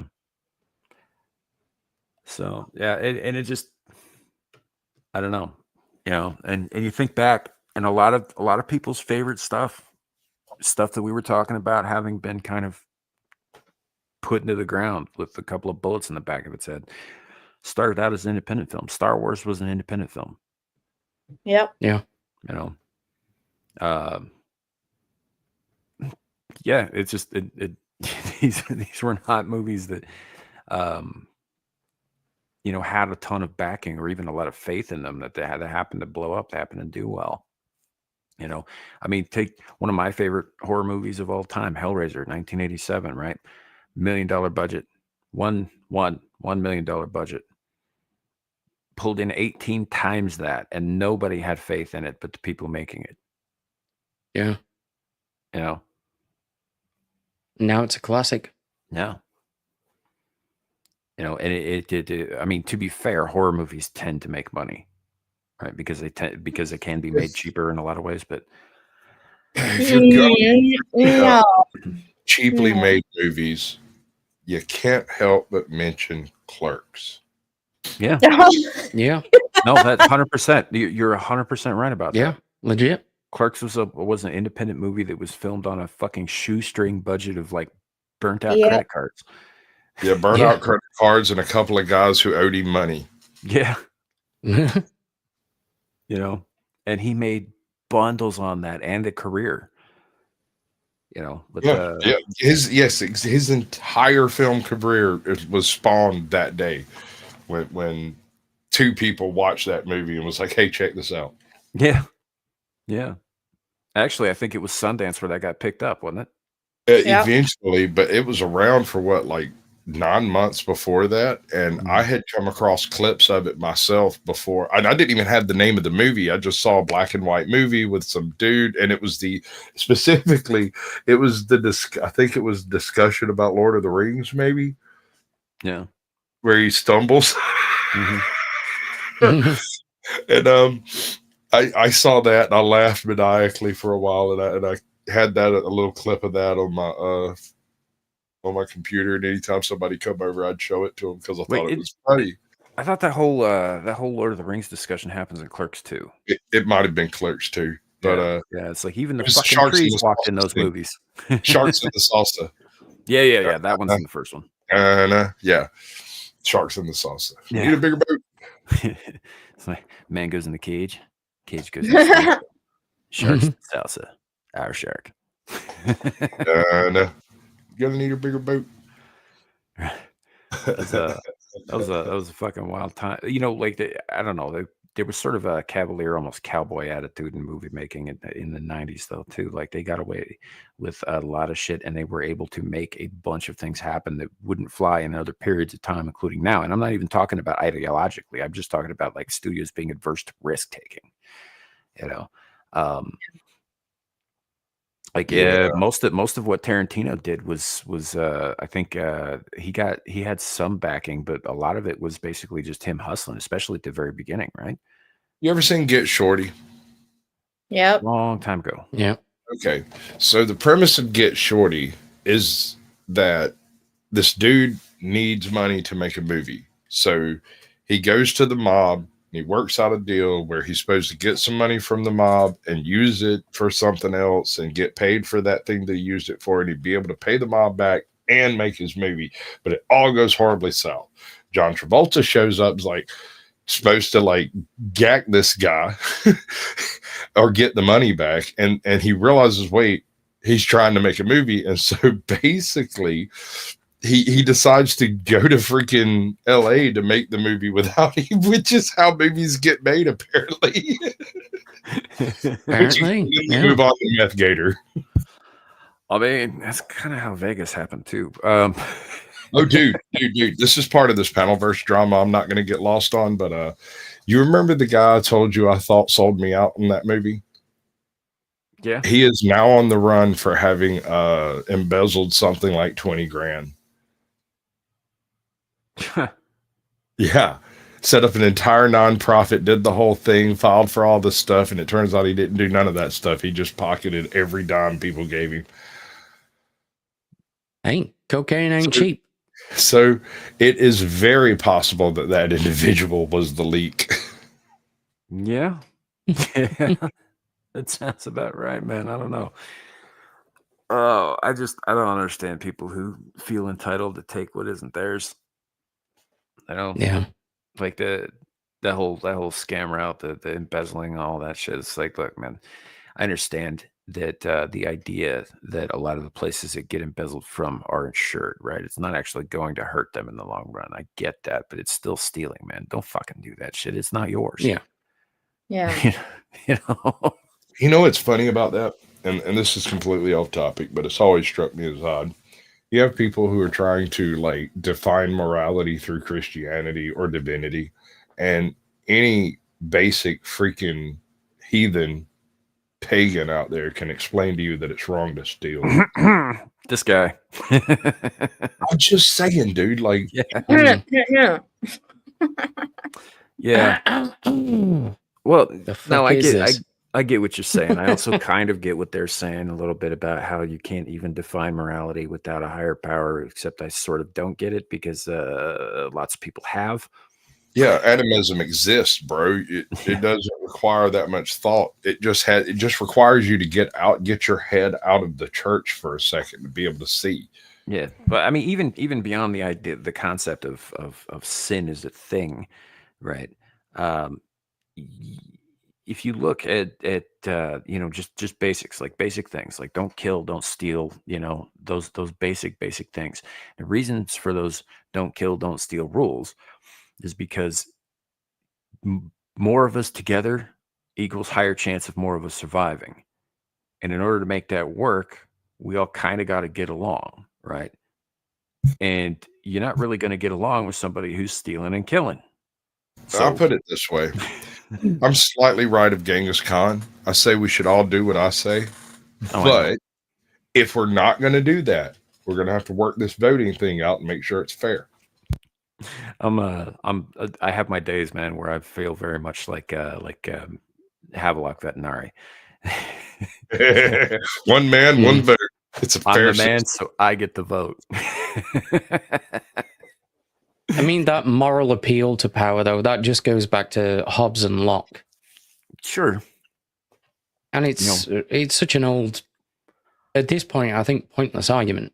I don't even have a problem with people who actually believe that morality comes from a higher power, like because they're told this by something outside of us. I don't have a problem with that, so long as they let me go along with how I think, which is slightly different. Which is, They don't. ironically, I end Locke's up position. This is like mathematics, right? It doesn't matter how I got to the conclusion if it's the right conclusion, right? I shouldn't. I don't need to show my work if I get the same answer as you, and they're the correct answer. The correct answer being, in this case, don't kill people, don't steal their shit. Yeah. I mean, that's my Makes personal sense. opinion, but You know, I know there's a bunch of people who follow my channel who would disagree with me wholeheartedly on that. You know, and that's fine. You don't have to agree with me on that, so long as we agree that killing and stealing is a bad thing. You know, But it is not my job to keep your wife out of my bed. I mean, depending on Fuck's who you sake. ask, that's a form of stealing, is it not? By definition, yes. Well, yeah, no, I Damn kind it. of get that too. But it's you know, it's like, look, some things I'm not going to feel that bad about. Some things I'm probably going to feel more bad about. You know, I don't believe that morality is subjective. I just don't think it's divinely granted.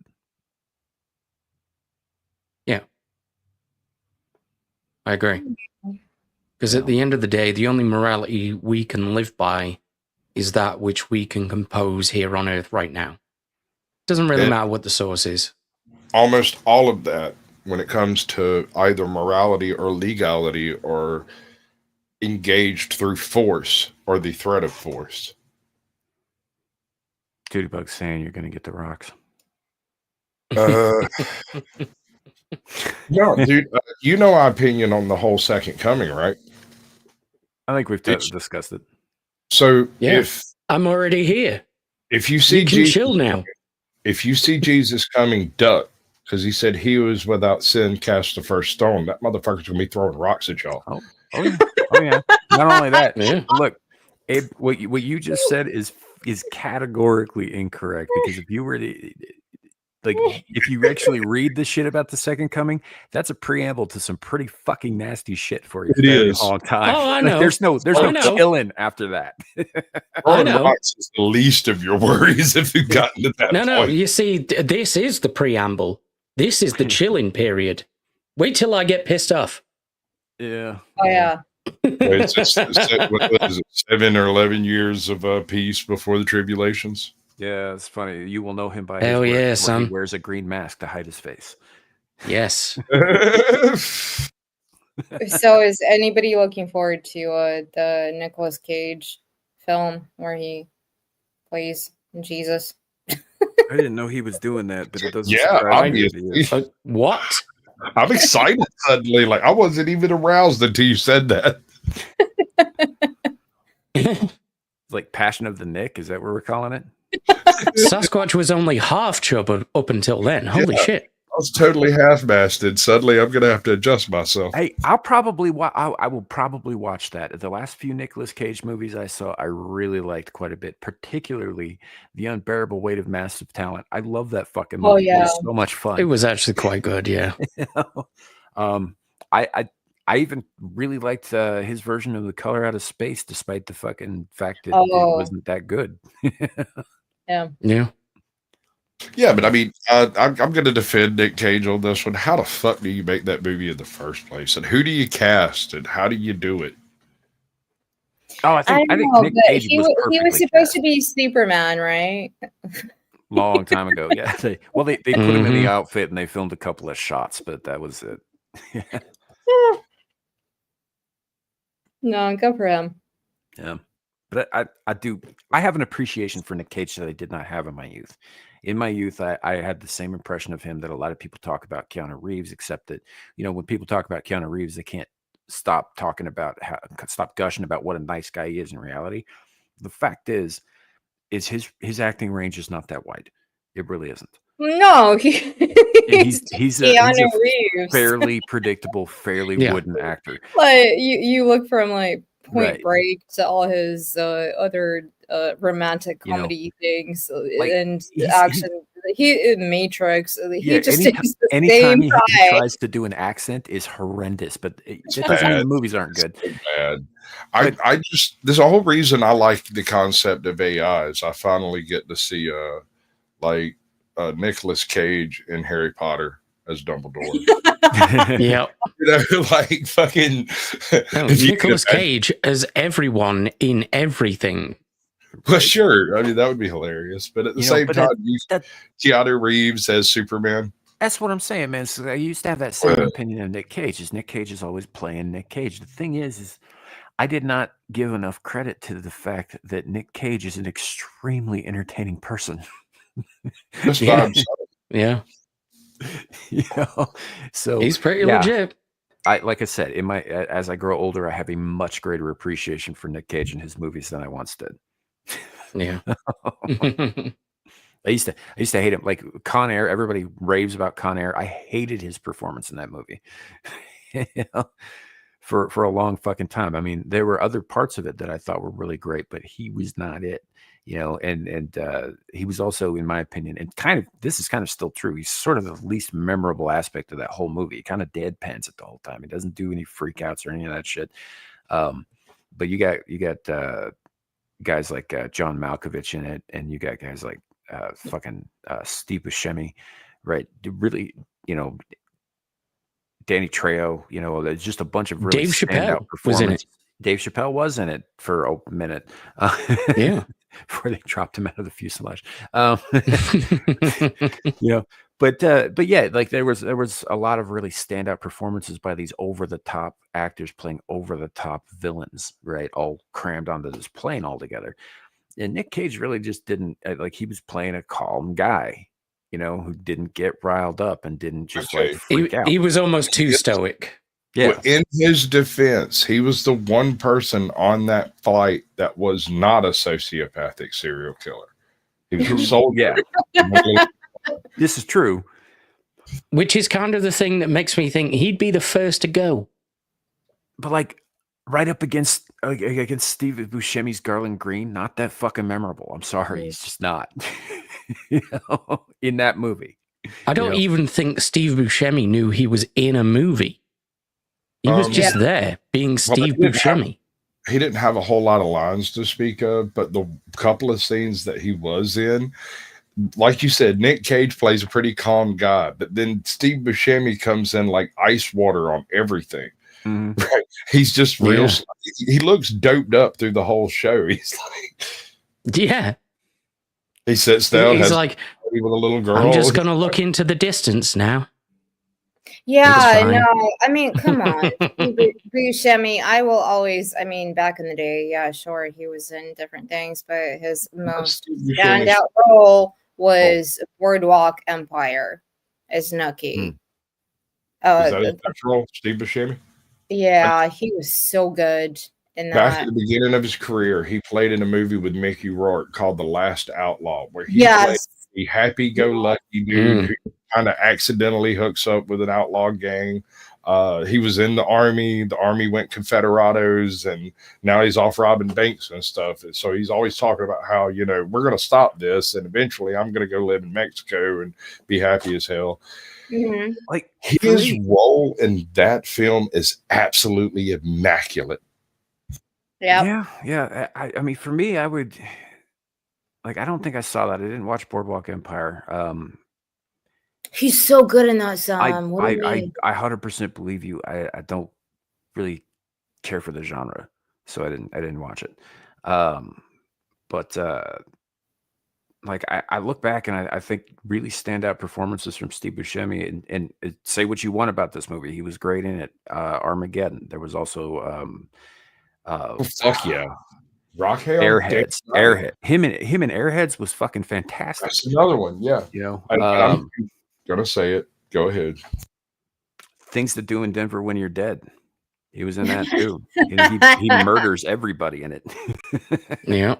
No, but again, in Airheads, I mean, we just did a watch party the other week, and oh my god, I love that film. Another actor, Brendan Fraser, he is so freaking good, and they put him into like The Whale and all this stuff. This guy, remember him in The Mummy? He's remember him in Airheads? He was like really cool rock now dude, and now he's just kind of like. Apparently, he's making another Mummy movie. Really? Those that I really look forward to AI with, because it finally let me see a Brendan Fraser in different movies that he should have been in. That you watch, and you're like, oh, that guy's his career got fucked. Brendan Fraser.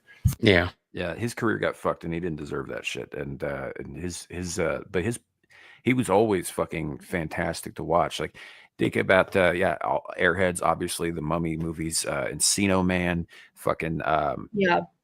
Blast from the Past is one of my personal favorites. Oh, I love that movie. fucking love Blast Hold on. from the Past. Blast from the Past has so many technical difficulties to deal with when you've got a modern person perpetrating a 50s.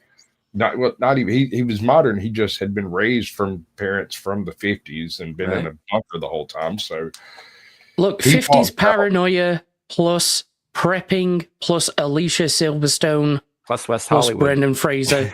You don't need to say anything more. All right, you're right. It's You are right. it's a great fucking movie. But he also did some pretty solid dramas like School Ties. You guys remember School Ties? Fucking School Yeah. Ties, dude. Oh my god! Not until you mentioned it. Yeah, that Okay, movie's no. fantastic. He's really good. A young Matt Damon's in that too. Matt Damon. Yeah, but that was pretty solid fucking movie. Like he was on the rising star, right? He was on that trajectory, and then the things happened, and nobody heard from him for a very long time until he popped up again, voicing Robot Man in Doom Patrol, right? And then I think he did. The Whale came out shortly after the first season of Doom Patrol did, and I mean, I was glad to see him back. He looked like he's been through some shit, though, Oh yeah, he definitely has. Yeah. But I've always enjoyed that actor. I think he's. Did you guys ever see Crash? Oh yeah. Yes. Yep. Oh Yeah, my right. god, yes, dude. That thing warped me. Oh, it's a It warped my movie, but brain. yeah, that was. I would say the same thing about like the caliber of actor, maybe like Matt Dillon. Oh yeah, Matt Dillon's great. But we don't really see him. I remember seeing him in everything back in the 90s. Mhm. And now he's kind of like, he did a show, what was it called? Like something Pines or Wayward Pines. Wayward Yeah. Pines. Yeah. Yeah, but he used to be everywhere, and now he's kind of like behind the scenes, not really He's still known. got the Mickey Rourke art going on, right? Oh, Mickey Rourke. Oh my God. Yeah. Real quick, Ardent Party says I started Doom Patrol a while back. Think I'll binge it next. I would do that with the first season. It's fantastic. After that, at your own risk. Yeah, it gets trippier. Apparently, goes Danny on. the Street is Yeah. a they them. That's all I'm saying about it. Yeah. No, there were a number of people who were on the rise during the 90s that like we all knew back then, as rising stars who either didn't survive the 90s or their careers just derailed somewhere. Like they pissed the wrong person off, or they said the wrong thing or whatever, and they're just not in the sphere anymore. They're not making entertainment anymore. There are a few exceptions like Brendan Fraser, who is coming back, but a lot of them just kind of dropped off, and of course some of them died. I mean, River Phoenix comes to mind. Yeah, but Yeah. I mean, yeah, but That's fucking- that was the 90s. Mhm. That was a different thing. The Viper Room and all that stuff. Yeah. No, there's a certain like class of actors. Just like with the what's his name from the Blues Brothers. Oh, John Belushi. Yes, and his brother. Remember when he did the K9 film? Oh, Yes. man, that was great. Yeah, that was such a good film. But we don't hear about him anymore. We don't know Yeah, what's Jim. happened. He's just Jim like Belushi. again. Jim Belushi. He kind of fell off around the time he did Rules for Dating My Daughter, right? That was like the last Yeah. thing he did. Or Yeah. eight simple rules or whatever the fuck it was called. I always like and I'm not a huge fan of Tom Hanks. I mean, I like a lot of his movies, but he's good. Don't misunderstand me. But Turner and Hooch. Was such a good film, though. Turner and Hooch is good. Turner and Hooch, yeah. It's great. I used to get that and K9 mixed up when I was a kid. Yeah, I mean, it's because the concepts behind them are very similar in that it's a man without a dog dealing with a dog. Because if Yeah. you've never had a dog, there's you don't have the language to be able to speak to the dog until after you've experienced one for a while. And so it's all a huge mystery until you realize what that look means, why the dog's doing that, what that growl means, what that whine means, all that stuff. Yeah. Art and Party. Yeah, Yeah. you're right. It's according to Jim, or rules according to Jim, or some shit like that. Yeah. 8 Simple Rules. You're right. That was John Ritter. I just another Oh, guy. speaking That's of, John Ritter. I think it's John Ritter and Jim Belushi. Didn't they star in the movie with the Attack Clown Patrol, the Clown Squad? Oh, something like that. Yeah. It was the name of it was like Um. God, I never can remember the name. And it's such a good film. It's so stupid, so silly. It's another one of those films where, like, when you see in Men in Black, you see Jay go and pick up the tabloids and say it's the best. Another one. Okay, Men in Black. Okay, do you guys remember when they came out? I was like, I'm all in for it. Like Will Smith at the peak of his career. Then you got what's his face? What's his name? Oh yeah, what's his face? Yeah, That guy was in that movie. Go out on a limb. That other 'cause he's movie? done a few movies with No, Will but we Smith. all know he's Martin he was Lawrence. no, the one who was at the K in Men in Black. Oh yeah. DJ Yeah. Jazzy Jeff, bruh. Not DJ Jazzy Jeff. We're talking yeah, about Tommy Lee Jones. Tommy Lee Jones. Yes, thank you, Tommy Lee Jones. He was in so many good films, and now we don't even hear about him anymore. He's just like gone. I think he But he retired, retired, didn't he? Yeah, Yeah. I think MIB3 was one of his last films. Yeah, that was a shit film, but he was just in so many other like good films. And then like what is going on? Like even like with Chuck Norris. Okay.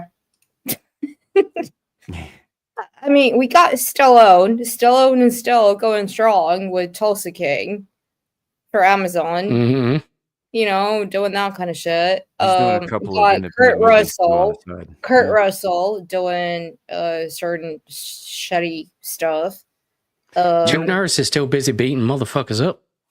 You know what I found a very pleasant movie concerning an older actor. This came out a while back though. It's a Taylor Sheridan movie. It's called Hell or High Water, and it had Jeff Bridges playing this old Texas Ranger. Yeah. Right. And he was going after a couple of brothers who were robbing banks, played by one of my favorite character actors of all time, Ben Foster and Chris Pine. And it is I was just so pleasantly surprised by this movie. It's so good. Okay.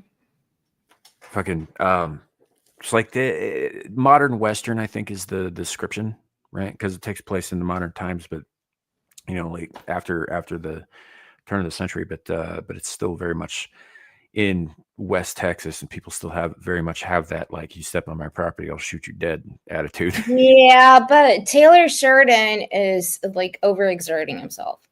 This was a while back. Yeah, I get that, but he has so many different properties from all of those set in Yellowstone. Then he's got this, and he's got like 15 different shows that he's doing, including Tulsa King, including this and that and whatever. Well, and apparently some of the people. Sorry, really quickly.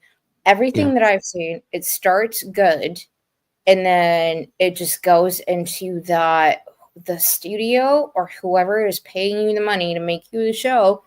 It's going into you need to insert this, and you can see the show flipping. I saw Yellowstone. This is why Kevin Costner left. He didn't want to deal with this shit. I saw this with Tulsa King with Stallone.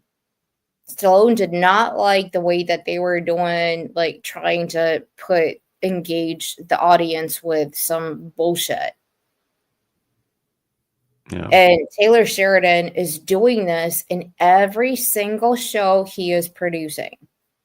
Yeah, first that's he all I was only- going to say. Really, is that there's been multiple actors that have left Yellowstone precisely because they don't want to work with Taylor Sheridan anymore. Yep. Am I the only one who didn't really like Yellowstone to begin with? So I wasn't a huge fan of Yellowstone, but the prequel series that came out later was awesome. It's like 1885 or some shit. 1883. Yeah. Oh, Yeah.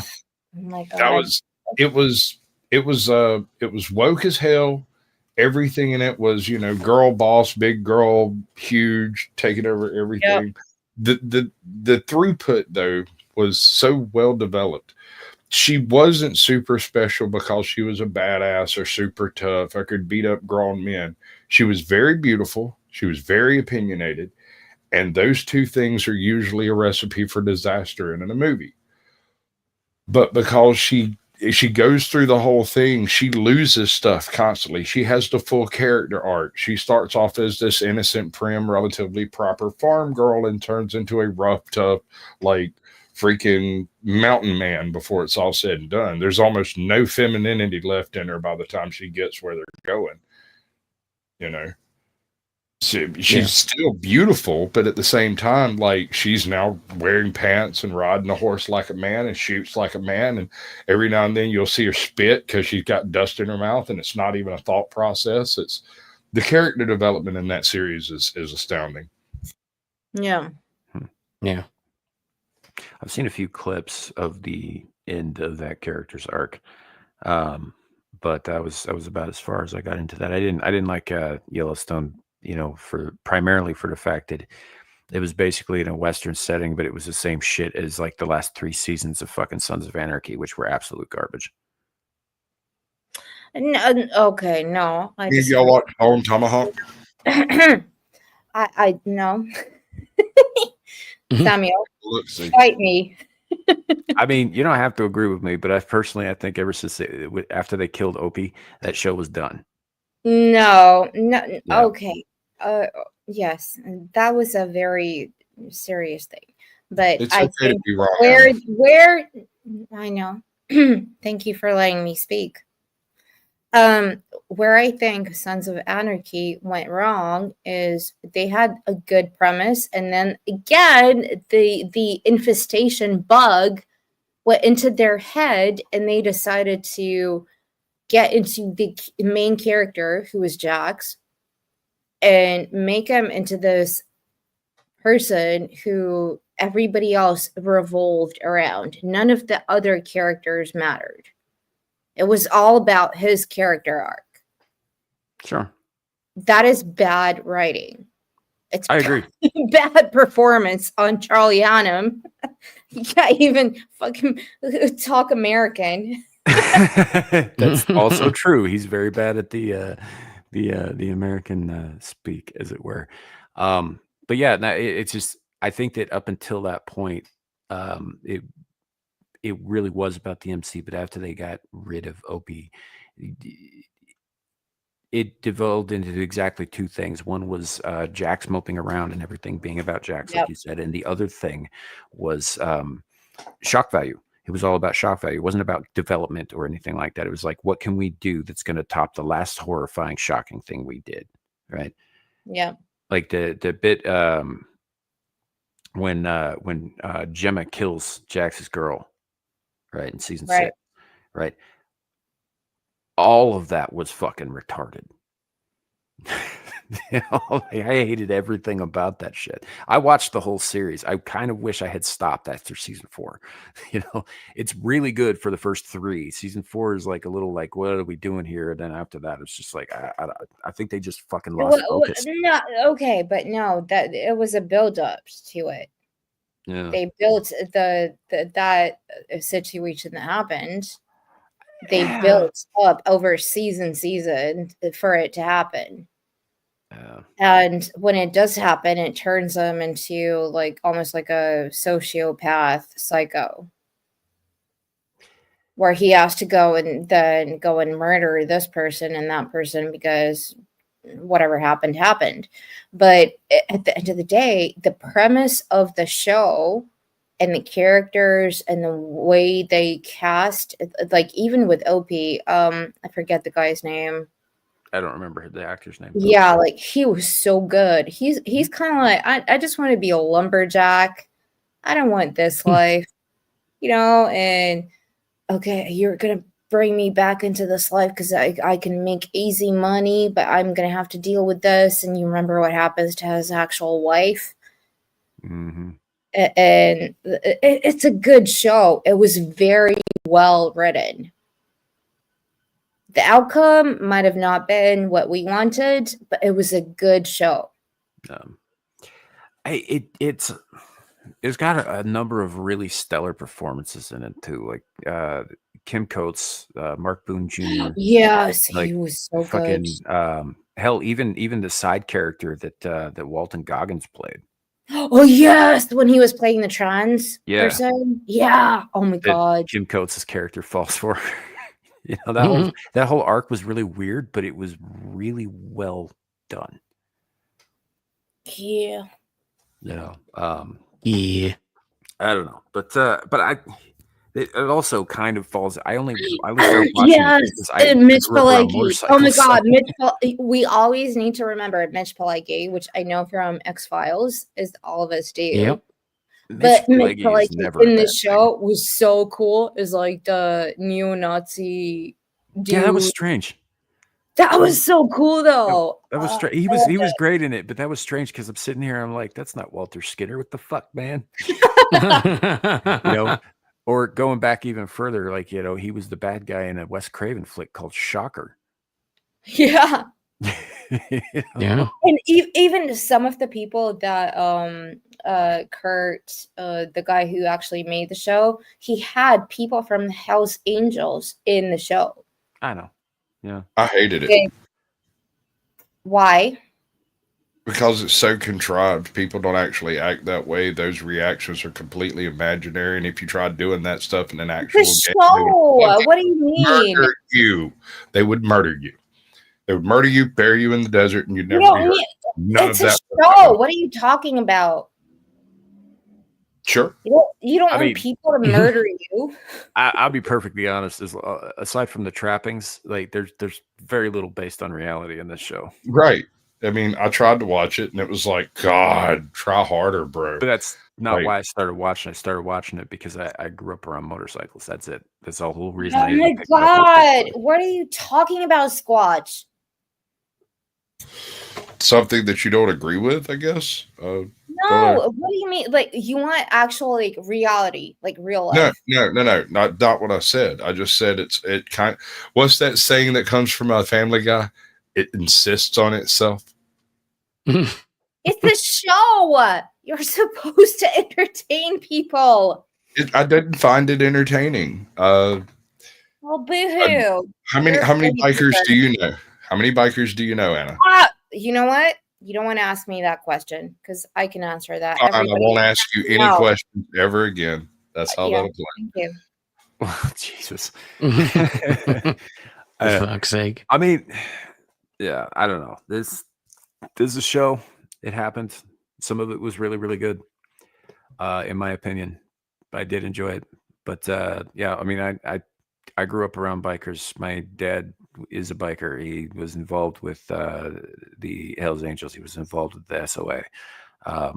Not directly a member, but just sort of a fucking go between and all that stuff. Like this was a huge part of my childhood when I was younger. And so I agree with Sasquatch. It's not remotely like it really is. I've been in that world, but It's not supposed to be, Samuel. I'm not finished with my sentence, Anna. Sorry. I also agree with you. It's an entertaining show. For the most I part. mean, I guess maybe. I mean, like I said, it loses me after season 4, but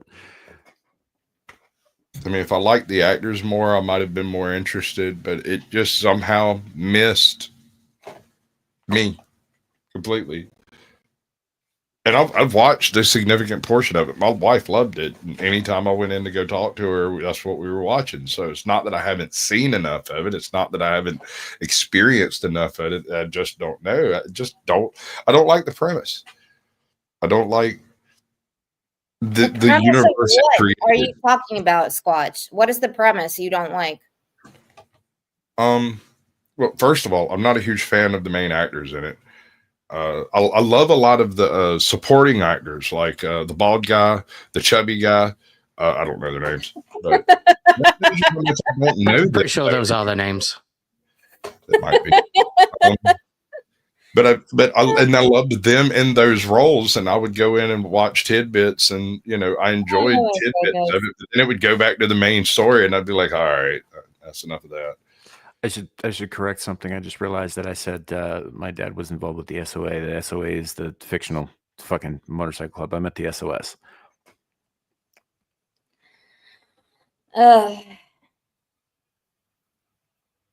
Anyhow. Nice. Insists on itself.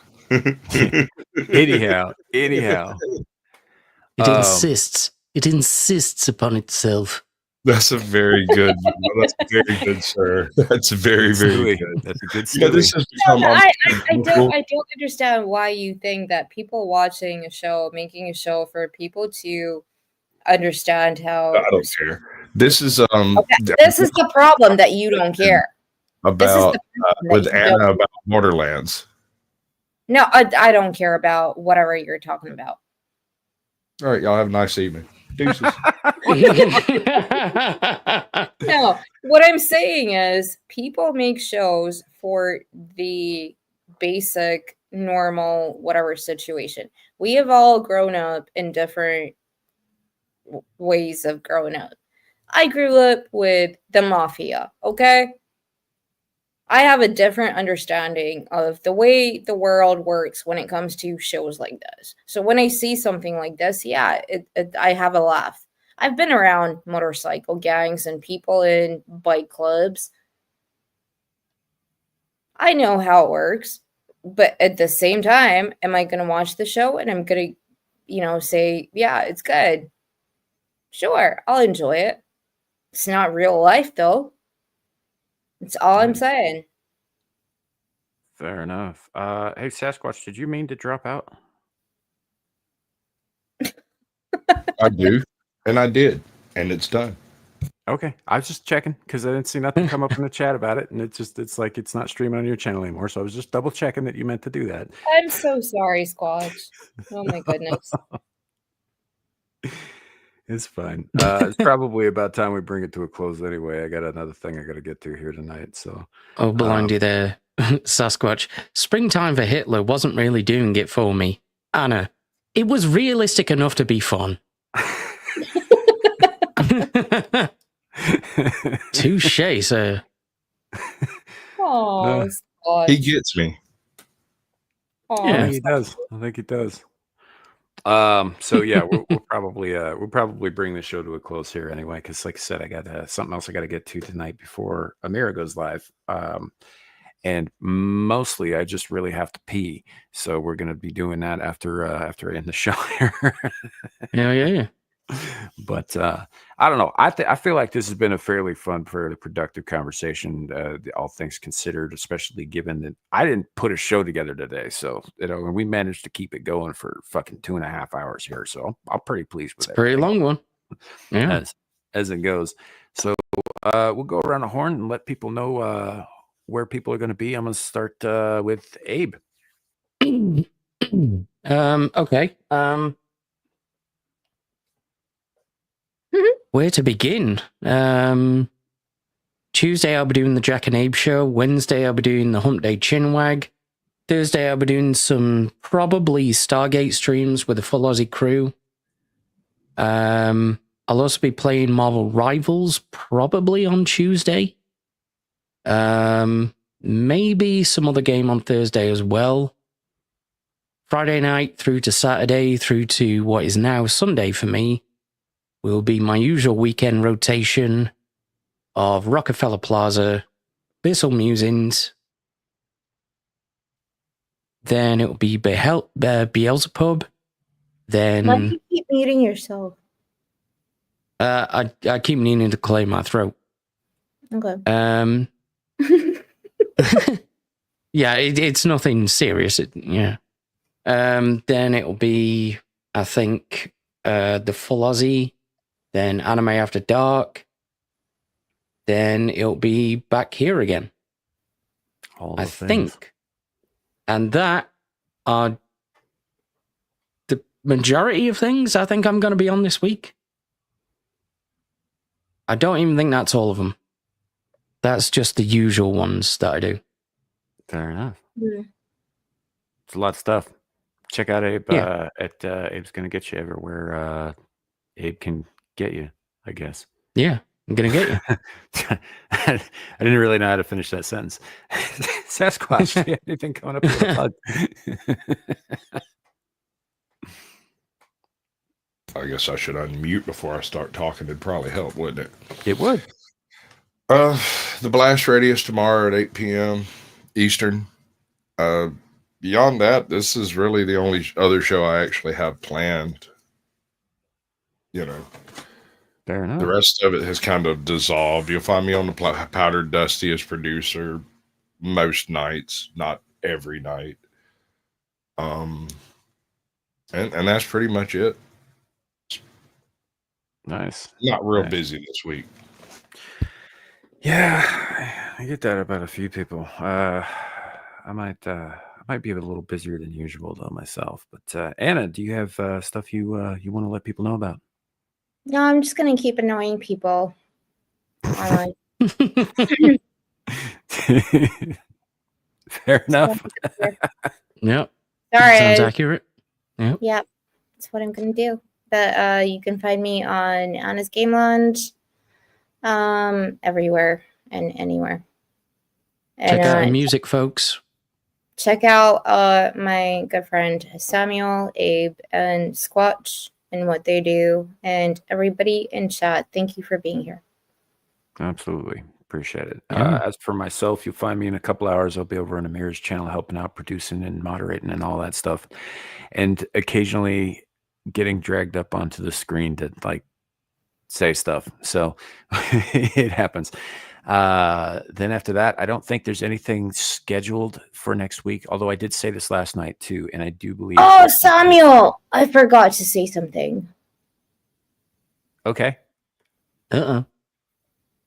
We need to get if all of us, Squatch, Abe, chat, what kind of cat?